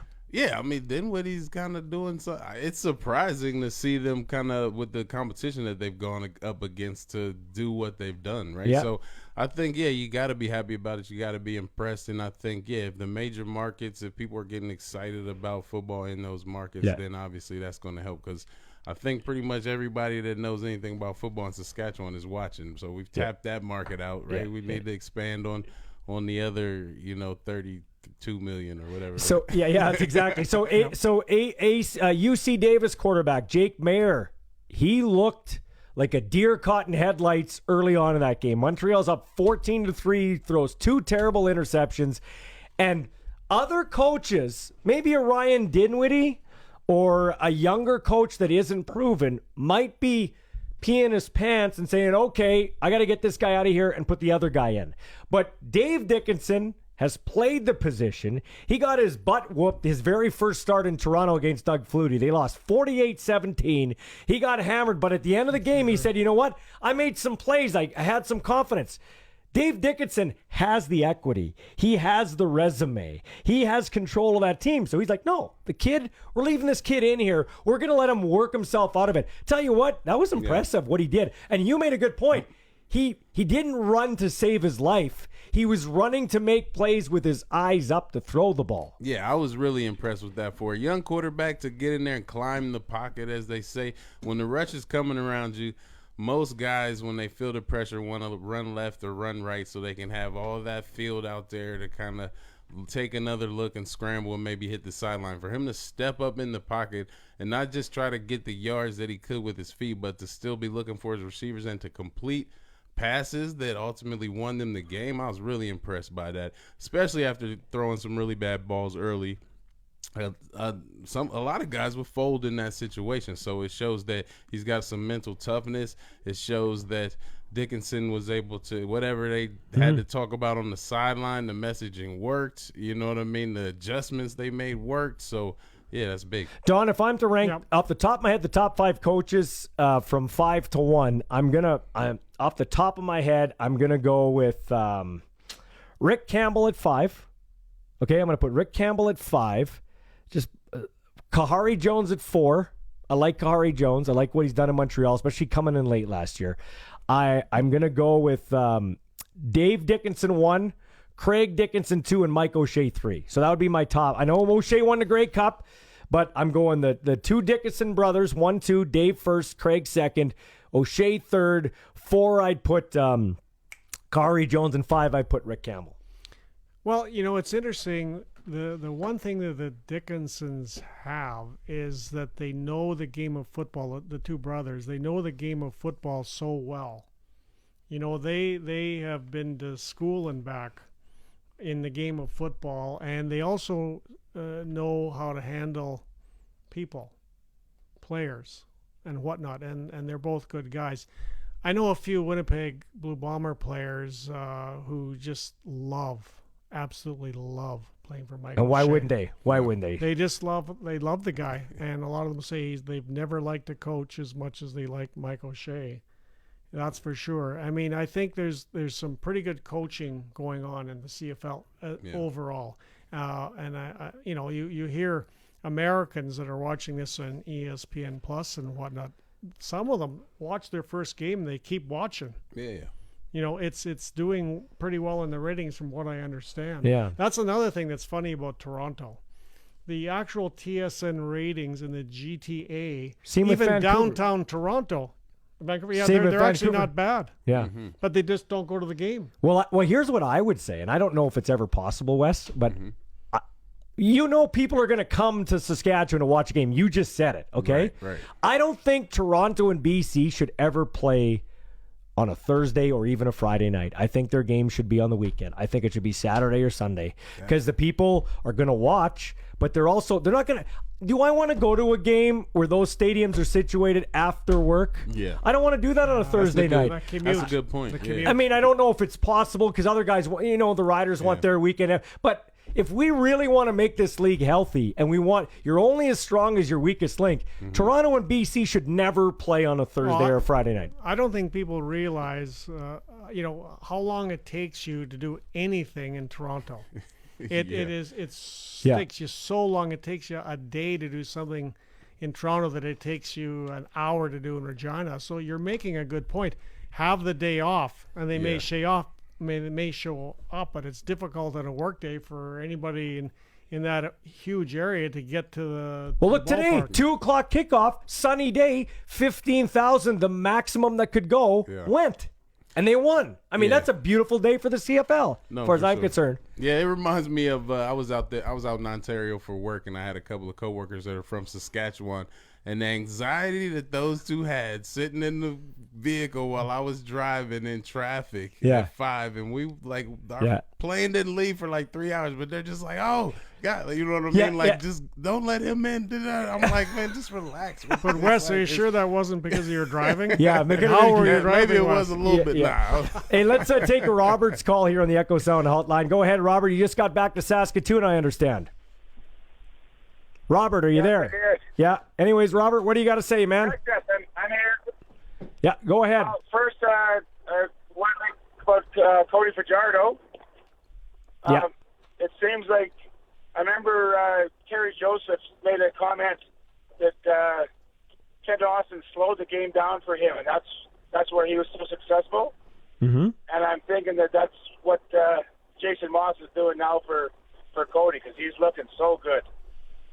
Yeah, that's a good observation. I think definitely that he could definitely only help Cody a ton with the type of experience that he has, and then he's running an offense that he's comfortable with, and it's probably they're probably sitting in the film room joking about the little nuances of the plays and see if we do this time, this DB he's going to bite on that, and you know what I mean. You get excited about that when you can break it down to that level and really understand it. Mm-hmm. Got something else there, Robert? And well, this comment about Toronto only having Thursday night games because it's so hard to get to the game. You try driving from Saskatoon for an 8 o'clock game and get back at 2:30 in the morning, and tell me how tough it is for Toronto. I know, Robert. I get it, and I'm not. Hey, I have the utmost respect for people that travel, and I'm glad that you're with us all the way home. Don't get me wrong, I get it, but Robert, you're gonna come to the games.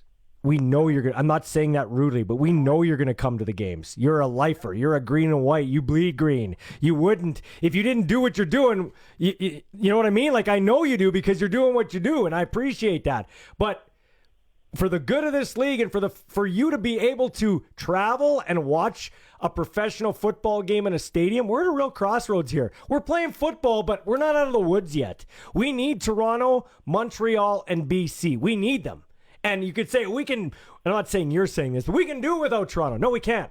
Advertisers, money. Don's been in the TV game. We need the Toronto market. We need the Vancouver market. We need the Montreal market, and we need them to flourish. And that's why I've never been a global guy. This global 2.0 is a bunch of crap. If you have 9 restaurants, if you have 9 restaurants, and only 5 or 6 of them are doing well, and the 3 of them in the biggest markets aren't doing well, you don't expand. You either contract or fix what's broken and figure it out. And the next commissioner that can figure this out will be the greatest commissioner in the history of sports. Well, that's right. And let's get to Halifax while we're at it, right? Right, Ballsy? Well, that's not, and I don't know if that's ever going to happen. But you know what I mean? Like, sure. Wes, you're in business. Why would you expand if you don't have it nailed down the NFL does, because they can't go anywhere in the NFL. They got it figured out. Right. The NBA has it figured out. Mm-hmm. We don't have it figured out. Yeah, I don't know what the answer is, but definitely it definitely lies in those major markets. You know what it is? I'll tell you what it is. Wes Cates is a stud. I'm going to market Wes Cates. When you watch a football game, it's Tom Brady and the Buccaneers. It's not the Buccaneers. It's Tom Brady and the Buccaneers. Cody Fajardo and the Riders. You need to market people. We should be marketing all 5 or all 8 Canadian Rough Riders. They should be out. There should be billboards. Should be everywhere. That's in Toronto. You got to be promoted. Nick Arbuckle. Like, he should be right up there with Matthews. They got Austin Matthews, that is. They got to, if you don't get excited about something, like in my business, Don, entertain me, inform me, don't bore me. And you relate, and Ballsy, you relate to players you feel you know, even though you really don't. It's, it's like an actor. You almost feel like you know the guy, and you go to his next movie. And we all want to know the players. Like, I remember in all the years I did reporting, the best feedback I got on some of my stories was not a football-related sort of story on a player. It was the personal look at that player and the type of person he was and what he did in his spare time. Yeah. That's what we generally need to do to market. I mean, everybody said, "Oh, I love that story," and player Y because he did this or he did that when he wasn't playing football, and that's where the sort of the direction that we have to go with. I think that's something that Jim Hobson kind of brought to the Riders a little more.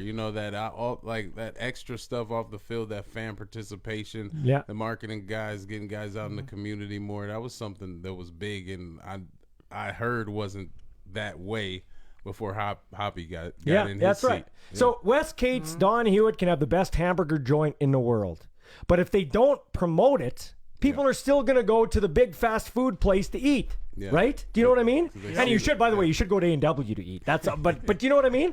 Like, if you're trying to compete against A&W, you better damn well market, and quit comparing yourself to the NFL. Take what makes this league great. And you brought up a good point, Huey, the professor. We've got great old logos that everybody's now. We've got that. We've got that marketing advantage. Toronto has the historic logo back. Calgary with their jersey, even though Wes is kind of on the fence with the kind of Kentucky Fried Chicken look with their jersey. But you know what I mean? Like, there's the logo. I love it. The Elks, they picked a good logo. It's the second best football league in the entire world, and it has a completely different style and look to the game and excitement. I mean, NFL coaches are copying things that the CFL does on offense. We talked about that earlier. I don't think people totally understand, as the second best football in the league, what great athletes they are in the CFL because they don't look at it as, well, it's not the NFL. But, I mean, half these guys are better athletes than you see in the Toronto Maple Leafs or you see in other major league sports. Honestly, I feel like a lot of the athletes in the CFL are actually better athletes than the guys in the NFL. They just don't have that size of those guys or the speed of those guys. But as far as football players and athletes and making plays, CFL, I think pound for pound is better. We have to find a way to market that. Unbelievable. We have to find a way to market that because it's about the money, it's about the perceptions, everything you do, whether it's a radio announce, a radio broadcast, a TV presentation, everything. It's got to be top notch. It's got to be all the bells and whistles. You have to put in an effort so people.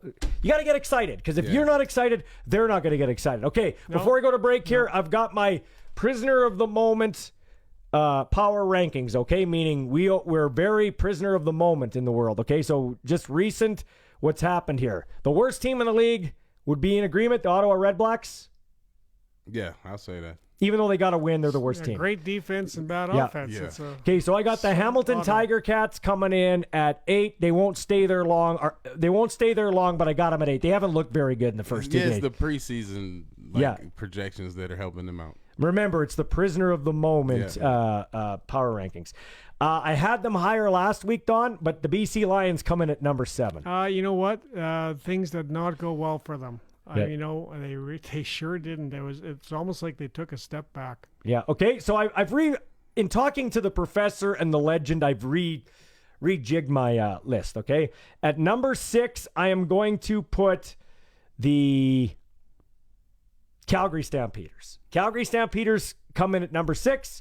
I thought they were pretty lackluster the first 2 games, but with the young quarterback Wes, they rallied around. They look pretty good. They rallied around Mayer, and he made some good plays. Yeah. So we'll just see if they keep have that going. Encore. Yeah. So people got tape on him, everything like that. So I got them at 6. At 5, I've dropped the Montreal Alouettes to 5. I didn't like the way they looked. I think Vernon Adams Jr. is Nealon Green. I think he's an athlete that can make some throws, but he's not going to win you a championship. I'm not a big fan. I don't know. I didn't see a lot of Neon play, but from what I've heard, I think Vernon's probably better than Nealon. But I think, I can agree with that. I think I kind of like his tenacity and his fights a little more than sometimes his execution of the offense. But he's a good athlete, and he makes some big-time plays and throws. Mm-hmm. I don't think we know who the Calgary Stampeders or Montreal Alouettes are yet. I don't know who either of those teams are yet or what direction that they're going. Yeah, especially the Stamps, but that's why we call this the prisoner of the moment power rankings. These aren't set in stone. At number 4, I've got a jumper. They jumped up from the last place to 4, Edmonton. Edmonton probably should have won in week 1 against Ottawa. They were their own worst enemies. Yeah. I thought they went in and they handled their business. And Wes, a tough place to play, BC. Yeah, for sure. I think that they definitely showed improving what they can do if they're not they just had some hiccups in that game against Ottawa. And, I just don't think their defense is strong. I just don't think they got out the gate right. At number 3, I've got the Winnipeg Blue Bombers. They're going to be at number 3 because the Toronto Argonauts are 2. Nick Arbuckle, once again, was the starting quarterback for the Ottawa Red Blacks in the offseason. Wes, they're above 500 for the first time since week 5 of 2017, by the way, the Toronto Argonauts. He threw for 310 yards, a touchdown, and ran for a touchdown. Please tell me why he's not quarterbacking the Ottawa Red Blacks. What a terrible decision by Paul LaPolice. Well, there's Desjardins, I suppose, and LaPolice, I suppose. Go ahead, Wes. I don't know. Lapo's offense used to bug me when I played with him, like when he was the coach. Yep. And there was little things that he did that used to bug me, but he's obviously got guys ready and has put some great offenses out there. So whatever. I think the game passed. I think the game's passed him by. Sometimes I feel like he's more about a guy's demeanor and how much he's into what he's about than just evaluating the guy for his talents, if that makes sense. There's a guy that should he wants a guy to buy into his scheme, and if you're kind of on the fence, he's not selling you on it. He's like, nah, I don't want him. You know what I mean? Mm-hmm. I think that's one of his downfalls. So I got the Argos at 2. Do you agree with that? Bombers at 3, because they just went in and they just did that against a really good Blue Bombers team. Yeah, I won't argue. And the West is really tightening. If you think about the Winnipeg losing, Lions losing, the 2 Alberta teams winning, the whole West is tightening up. The Saskatchewan Roughriders, the best team in the CFL. I don't think there's an argument with that right now, 3 weeks in. No, I wouldn't argue with it. Not on this show. No. Good idea. No, for sure. Like But they put the best product out there. I mean, everybody's offenses struggled a bit, and the Riders' defenses definitely look like the best, if not one of the best, and their offenses look like one of the best. So I think team-wise, they haven't given up big plays on special teams. Everybody seems to be running around with a lot of excitement. They're playing fast and no turnovers. Like, you know, if you're not turning the ball over, you're probably going to make the playoffs off that alone. You're going to win. Teams that don't turn the ball over and make the other quarterback uncomfortable and keep their quarterback comfortable win the game. We're going to take a break, come back with a couple more closing points. This is the A&W Sports Cage Radio Roundtable on the Rough Riders Radio Network.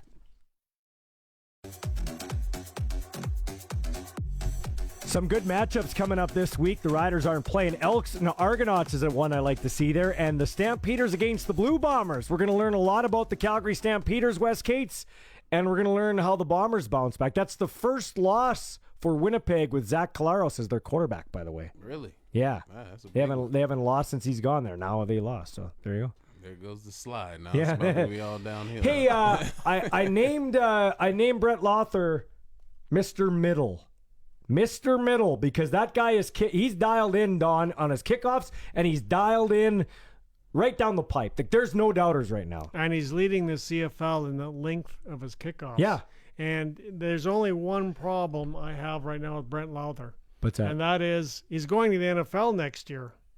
That's the problem. Yeah, because the way going. he's kicking is like, whoa. I mean, the NFL has signed former CFL kickers that weren't kicking like he is right now. Liram Haralahu, yeah, that could be problems for the Riders. I think the NFL goes for CFL kickers when there's a kicking problem in the league. Like, if you got like a handful or more teams that are all like, we need a kicker, then all of a sudden the CFL starts getting signed. But there's some about taking it off that tee and putting it on the grass that messes I know with guys I know for a year. lot. I know for a year Paul McCallum kicked it off the ground. He got rid of the tee and kicked it off the ground because he wanted to go make a play for the NFL. Never did, but that's what he did. He kicked it off the ground. So it'd be interesting to see if because you can do that. You don't have to put it on a tee. That does make a big difference too. Yeah, it does for sure. And which is the easier ball to kick? The old Duke or the CFL? No, the ball. Oh, the is ball. Is it the Duke itself? or the CFL ball? I'm not great at everything, Don. I don't know. I would think it's different. The Duke's better to throw. I think the CFL ball because I think it's a little pointier. It might cut through the wind a little bit. I don't know. Who knows? That's a good point. I'll ask John Ryan on our Kicking It segment next week. Question. Anyway, let's take one quick call here. Let's go to Derek. Derek, go ahead. You're on the A&W Sports Cage Radio Roundtable on the Echo Sound Hotline. Hey, how are you? Good, Derek. What's up, man? I was just kind of responding to what you guys were talking about earlier with regards to promoting the league and whatnot. Have any of you watched that Formula One Drive to Survive series on Netflix? Yeah, I'm in the middle of doing it. It's awesome. My son, who doesn't know a sniff about race car driving, Formula One now, doesn't he? No. My son, who has no idea about it, has watched the entire series, and he gets up in the morning now before practice to watch Formula One. Right. Crazy, yeah. Americans, yeah. Americans have started, young Americans have started getting into more open wheel racing, and this is a culture that has NASCAR and Indy and all that, and F1 traditionally fails there. We need the league needs to understand it needs to pay money to make itself better. We need to do stuff like that. The league needs to do stuff like that.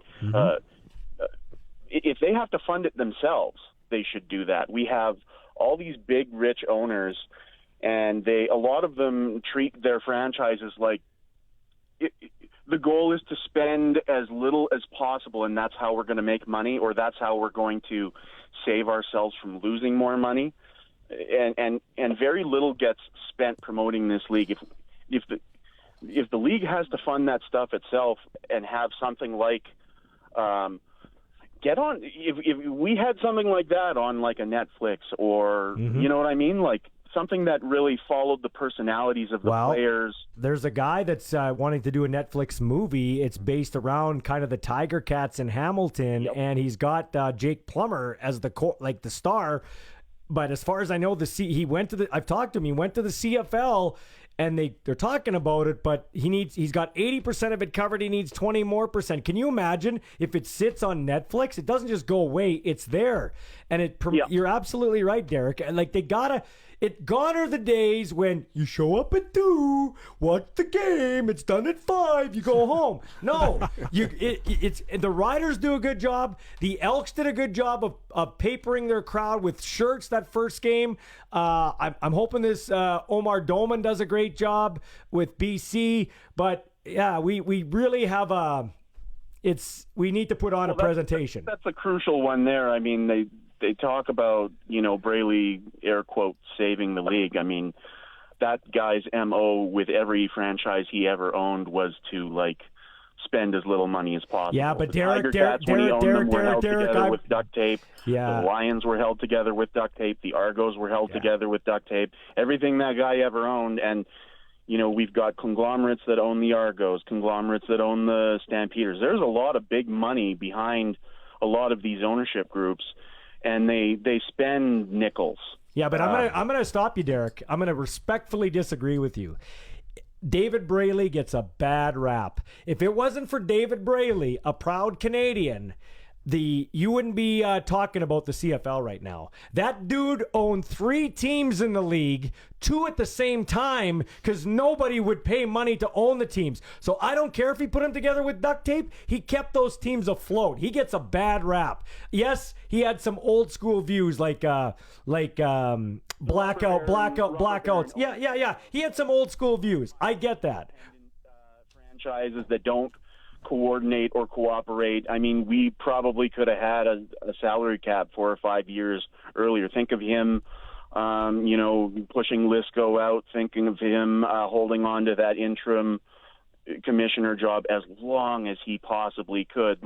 That guy fought tooth and nail for a very old model that was part of the problem.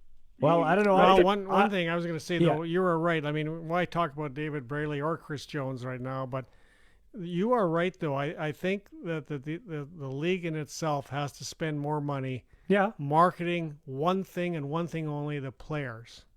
The players that people have to get to know.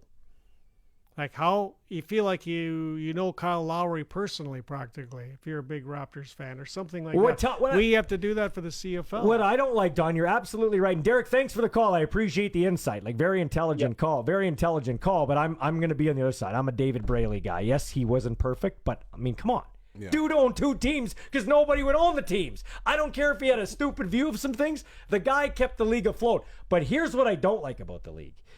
When we need to... I'm not in favor of spending $500,000 on a quarterback per se, okay? I'm not in favor of that because they're not going anywhere. If they were, they'd be playing in the NFL. So why are we outbidding ourselves for the quarterback position, okay? Now, I get it. It's the quarterback gets paid the most money in the NFL too, comparatively speaking. So it's the same thing here in the CFL. But the difference is... The running back makes $90,000 taking a beating. The left tackle protecting your butt makes $80,000 and you're making $400,000. There's quite a big discrepancy.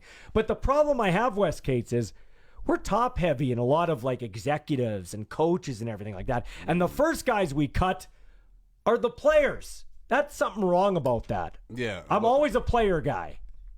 Yeah, me too. I wish I'd have got paid more. Why not? Yeah. You know what I mean? I think... Yeah, at the end of the day, the money's not right. You know what I mean? So I think if you want the league to be successful, yes, you have to spend on your product, make sure you're putting the best product out there. The product is your players, and you want to make them happy, and you want to entice great players and great names to come to your league, even if it's for a little short stay. You know what I mean? Mm-hmm. You want guys like... Ricky Williams, for that not even to be a thought. It's like, I'm having some trouble with the NFL. Let me go to the CFL, have some fun down there. You know what I mean? That type of thing. You want it to be somewhere that you want it to be something that everybody wants to be involved with. And if it's lackluster production, lackluster, marketing, then people aren't going to really want to be involved. So I think, but it's convincing the people with the money to spend it on that. This is almost like the CFL seems like a tax write-off or a billboard for their other companies more than it seems like something that they want to see succeed. Yeah, no, that's a very good point. Lastly, before we go to break, I think we need to make mention of this. The special teams have been good. This was a battle of, I think, the 2 best special teams in terms of kickers, place kickers and punters. Our return game isn't very good. No, I mean, it's just gone nowhere. I even said last week, is it Jamal Morrow time? Murphy didn't seem to be able to get any returns back, and like Wes said as well, he's maybe not getting set up very well as well. That could be a problem, but I really think they need somebody with a little more speed returning kicks. In fact, I know they need somebody with more speed returning kicks. It's obvious. Purefoy showed a little more speed and actually got a few yards today. Maybe he could break one, but they need a specialist that can burn and go. Yeah, somebody that makes something out of nothing, because I was looking at it, I didn't really see, it didn't look like the blocking schemes were holding up. You know what I mean? Like, he didn't have anywhere to go. I know Murrow is, like, I remember watching him in camp in 19. He's been around for a while, so unless he's not paying attention, he should be one of those guys that's kind of chomping at the bit and ready to go. And honestly, what I saw from him, he reminded me of like a Marshall Faulk type of guy. Like he doesn't look like he's doing much, but he just makes it look easy and he's real smooth. I thought he caught the ball the best out of the backs when I was in camp there. I really was impressed by him. You know what I mean? And that JB James Butler, he went down.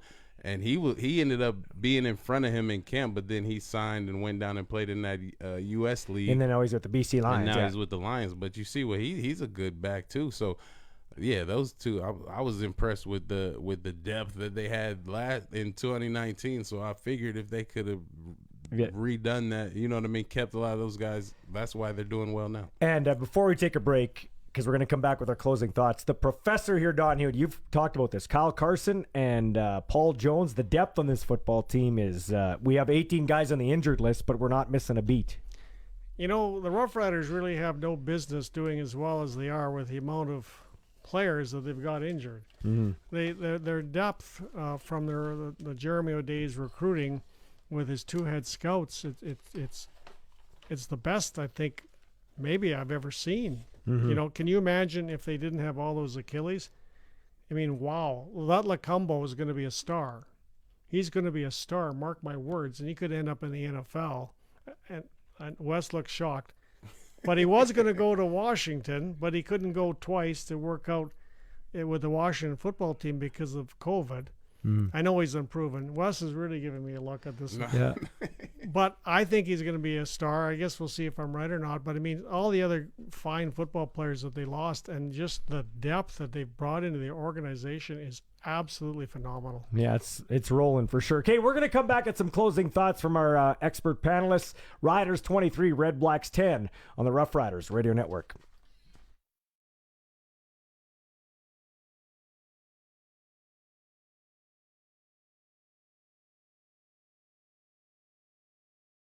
And welcome back. We're here to wrap up the show. The show is brought to you by A&W. That's right. You can check out their game day specials like the $2.50 Mama Burger at all 7 Regina locations and Davidson.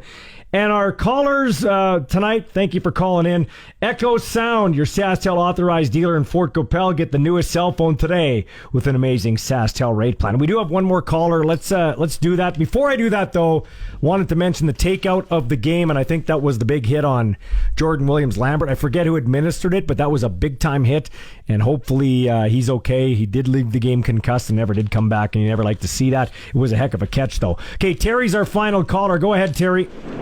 Yeah, actually, that's what I was just going to ask you about Jordan Williams-Lambert there, if you guys heard any more about his injury. No, he got concussed and don't know much about it. No, can't give you and the other thing was Murphy hurt as well, too, the returner? Yeah, he was hurt. I don't know what his injury was. Problem with me is I can't be on the sidelines, and here's the reason I can't be on the sidelines. Because I can't have any cross-contamination with you dirty fans. You see, so we do the pregame show from the Harvard Studio 620, so I'm amongst the fans. If I was to do the sidelines, I'd have to get tested, go right on the sidelines, and not leave the field. So I'm up in the crowd, kind of on the Sky Suite side, on the east side, on a deck, so I'm away with my binoculars. So I don't know exactly what happened to him. I just got the update from the Riders that he's hurt, yeah. Okay, well, it's okay. I guess to get a chance to see another returner anyway, hopefully. Well, as we talked about, we might need one because it's really the part of the special teams that's lacking. Where are you driving to, Terry? Just home, by Lebutte. Oh, cool, man. Well, thanks for coming to the game and take care. Yeah, you too, guys. Appreciate it. Wes, I want to bring this up. This is why you got to listen later, right to the end of the show like Terry. We hook him in the business, okay? You were making faces at our buddy Don Hewitt here when he was talking about Nelson Lacombo, but that wasn't because you thought Don was the wacky professor off his rocker, which we I think he thought I was a little off my rocker. Which we knew 2 hours ago, but that's another side story. Wes, you have great stories about your football career. Now, the first one I want you to get to before you get to the Washington story is you worked out for the Minnesota Vikings. Mm-hmm. Tell me about that workout. Yeah, Coach, the Childress was the head coach. So I'm flying. Brad Childress, Yeah, I'm flying in from Columbus, Ohio, and Chip Cox is on the plane next to me. He's going into Minnesota as well. So me, Chip Cox is DB for Montreal for a long time. Me, Chip Cox. So 4 DBs, 4 receivers, 2 running backs. The other running back was Kenton Keith, the guy I replaced for the Riders, right? We're working out for about an hour. We're all running routes. Then all of a sudden they separate me and KK, have us doing more running back specific drills, put all the cameras on us as if they weren't even worried about the receivers and the DBs anymore. Took us through like another hour worth of drills. We were exhausted by the end. And then at the end of it, they say, both of you guys are really good backs, probably deserve a chance, but we're probably going to just use a high draft pick on a running back, Adrian Peterson. So I guess I can't be too mad at their choice. You know what I mean? AP was like a banged up running back in college. I remember thinking like they picked up this dude as much as he was hurt in school. Has a knee injury and he comes back better than ever. Almost break O.J. Simpson's record. Then the Washington story where Don was referring going to the Washington football team. They were the Redskins back then. Tell us that story. Not getting a chance. Almost the exact same thing happened to me. I was I got a chance to fly into Washington and work out for them, and they had one of their assistants ready to work me out, but they only had an outdoor facility where I was supposed to go, and it snowed like the one time, you know what I mean? It even snowed in Washington that winter. It snowed that day, so I couldn't get out on the field and work out, so missed my chance to even work out for Washington. Folks, here's why you got to have perseverance, and he's a prime example. For any young athlete listening, or refer this or tell us to an athlete, maybe get them to listen again on the podcast. So you're almost done with football after you go to Toronto. Tell us that story. You go to Toronto because we were watching the game today, and you're like, man, do I got a story about Toronto? Man, I've been all over North America trying to make this thing happen. Then finally got it done, good and into Calgary. But so my first experience with the CFL was I used to go up to Toronto back in the day after school. I used to know some people from TO, and I just walked on to Toronto's practice and was like, yo, I want work me out, pinball. You know what I mean? Give me a shot. You know what I mean? More respectful and humbly than that, but that's what I did. And they actually did. And Noel Prefontaine, who was a big time kicker punter in this league for a long time, great athlete, let me borrow his cleats because somehow I didn't bring the right shoes. My dad would kill me. I don't even think I ever told him because he'd probably we'd have been fist fighting right then. You know what I mean? So Noel, we were the same size, gives me his cleats. He's slinging the rock to me, throwing some good balls. I'm out there, and pinball's like, well, we're halfway through the season. You know, you look good. Maybe I'll call you in off season going into the next season. And I never did get that call. But I was kind of associated with Damon Allen. In full circle, like around 2010, I'm at the awards show running Damon Allen and Gizmo Williams, and Damon's like, oh man, you made it. You know what I mean? I remember when you was trying to get on, you came out to that practice. So it was just a real surreal moment to be sitting there with 2 legends joking about me, becoming my own player in the league, right? Because you borrow a kicker's cleats, you're running, pinball sloughs you off, okay, like an executive would do. Yeah, see you later, beat it, kid. Right. Yeah, oink, wink, we'll call you. He doesn't call you, right? Yeah. And like you said, you line up with legends about 6 years later, but you were done with football. Yeah. I actually had a high ankle sprain kind of in the midst of all that, and I was like, well, I guess, Lord, it ain't meant for me to play football. So I really was done. Done. I had my agent that was from Hamilton, Ontario, called me and said, I heard about you. I said, well, I looked at some film. I think I can get you a job in the CFL. I'm like, dude, if you knew how many places I done run around trying to play balls, I ain't even interested. He was like, well, just give me a chance. My boy Cully Kern. And I'm like, well, I ain't signing crap. Just call me back if you get something, and I'll tell you if I want to go. You know what I mean? That's exactly kind of how the conversation went. And he was like, well, I got this. Calgary's having this 3-day workout thing. And I was like, well, 3 days? Like, yeah, I think that's enough time to actually get evaluated fairly. So I went. And I was one of the only guys in shape. I ended up moving around all over the field. I was playing running back, but then receivers and DBs were so out of shape that guys were pulling hammies left and right. So they're like, who can run routes? I'm like, this guy. You know what I mean? I'm lining up at the slot out wide and made a lot of plays. Like, honestly, anybody that was at that camp would be like, Cates was supposed to make the team. You know what I mean? And after all that, me and 2 DBs got signed off of a camp of like 60 guys. And they still put me on practice roster after camp. So I really didn't even make the team. I just took the practice check for a couple of weeks because I was like, what else am I going to do but go home? And then the returner got hurt, and I got my chance to get on the roster, and then I started making tackles for Dickey, and bam. See, this goes full. Not giving up. No, this goes full circle because there was a rumor that the Rock's interested in buying the Calgary Stampeders. Professor, you can put water on that. Yeah, I mean, I don't know where this rumor came from that Calgary Stampeders were in play, but my sources tell me that there's nothing going on in that regard. The team currently at this point isn't in play. I mean, with any professional sports team, if somebody shows up with a pile of money, things can change. But at this point, there's no truth to that rumor wherever it came from. Yeah, and so Rock got cut by the Stamps. He had $7 in his pocket. That's why it's $7 production. Okay, and I know we got to go here, but so he said his famous story is he used to sneak into the film. Like to get ready for that week's games, even though he's on the practice roster, so he could take home the subs and keep them at his apartment. Yeah, that's what he ate for a week or so. Took the subway from the meeting room. Crazy. You said you can relate. Yeah, Ballsy remembers all my little tidbits, right? Like, cause when I went to Calgary, you know what I mean. I was working at gyms. I was kind of doing odd jobs. I didn't have a lot of money, so when we got up there, we worked out on UFC. And they had us just like meal plans, right? We got to go over to the food court to get this crappy food. And like all these vets and all these other guys were, hitting the town, going to places to eat, going for fast food. I'm like, I ain't got it. I'm going to just go over here to the food court and eat this free food with this little meal plan they gave me. So I think I might have ate out like once during camp. You know what I mean? Like some fast food, but I wasn't spending no money. I'm like, they got free food right over here. I love the stories, and I love how it comes full circle. And you and I are sitting next to a legend, and who knows, wouldn't have been anything if he gave up. That's why you talk about sports is so good for life.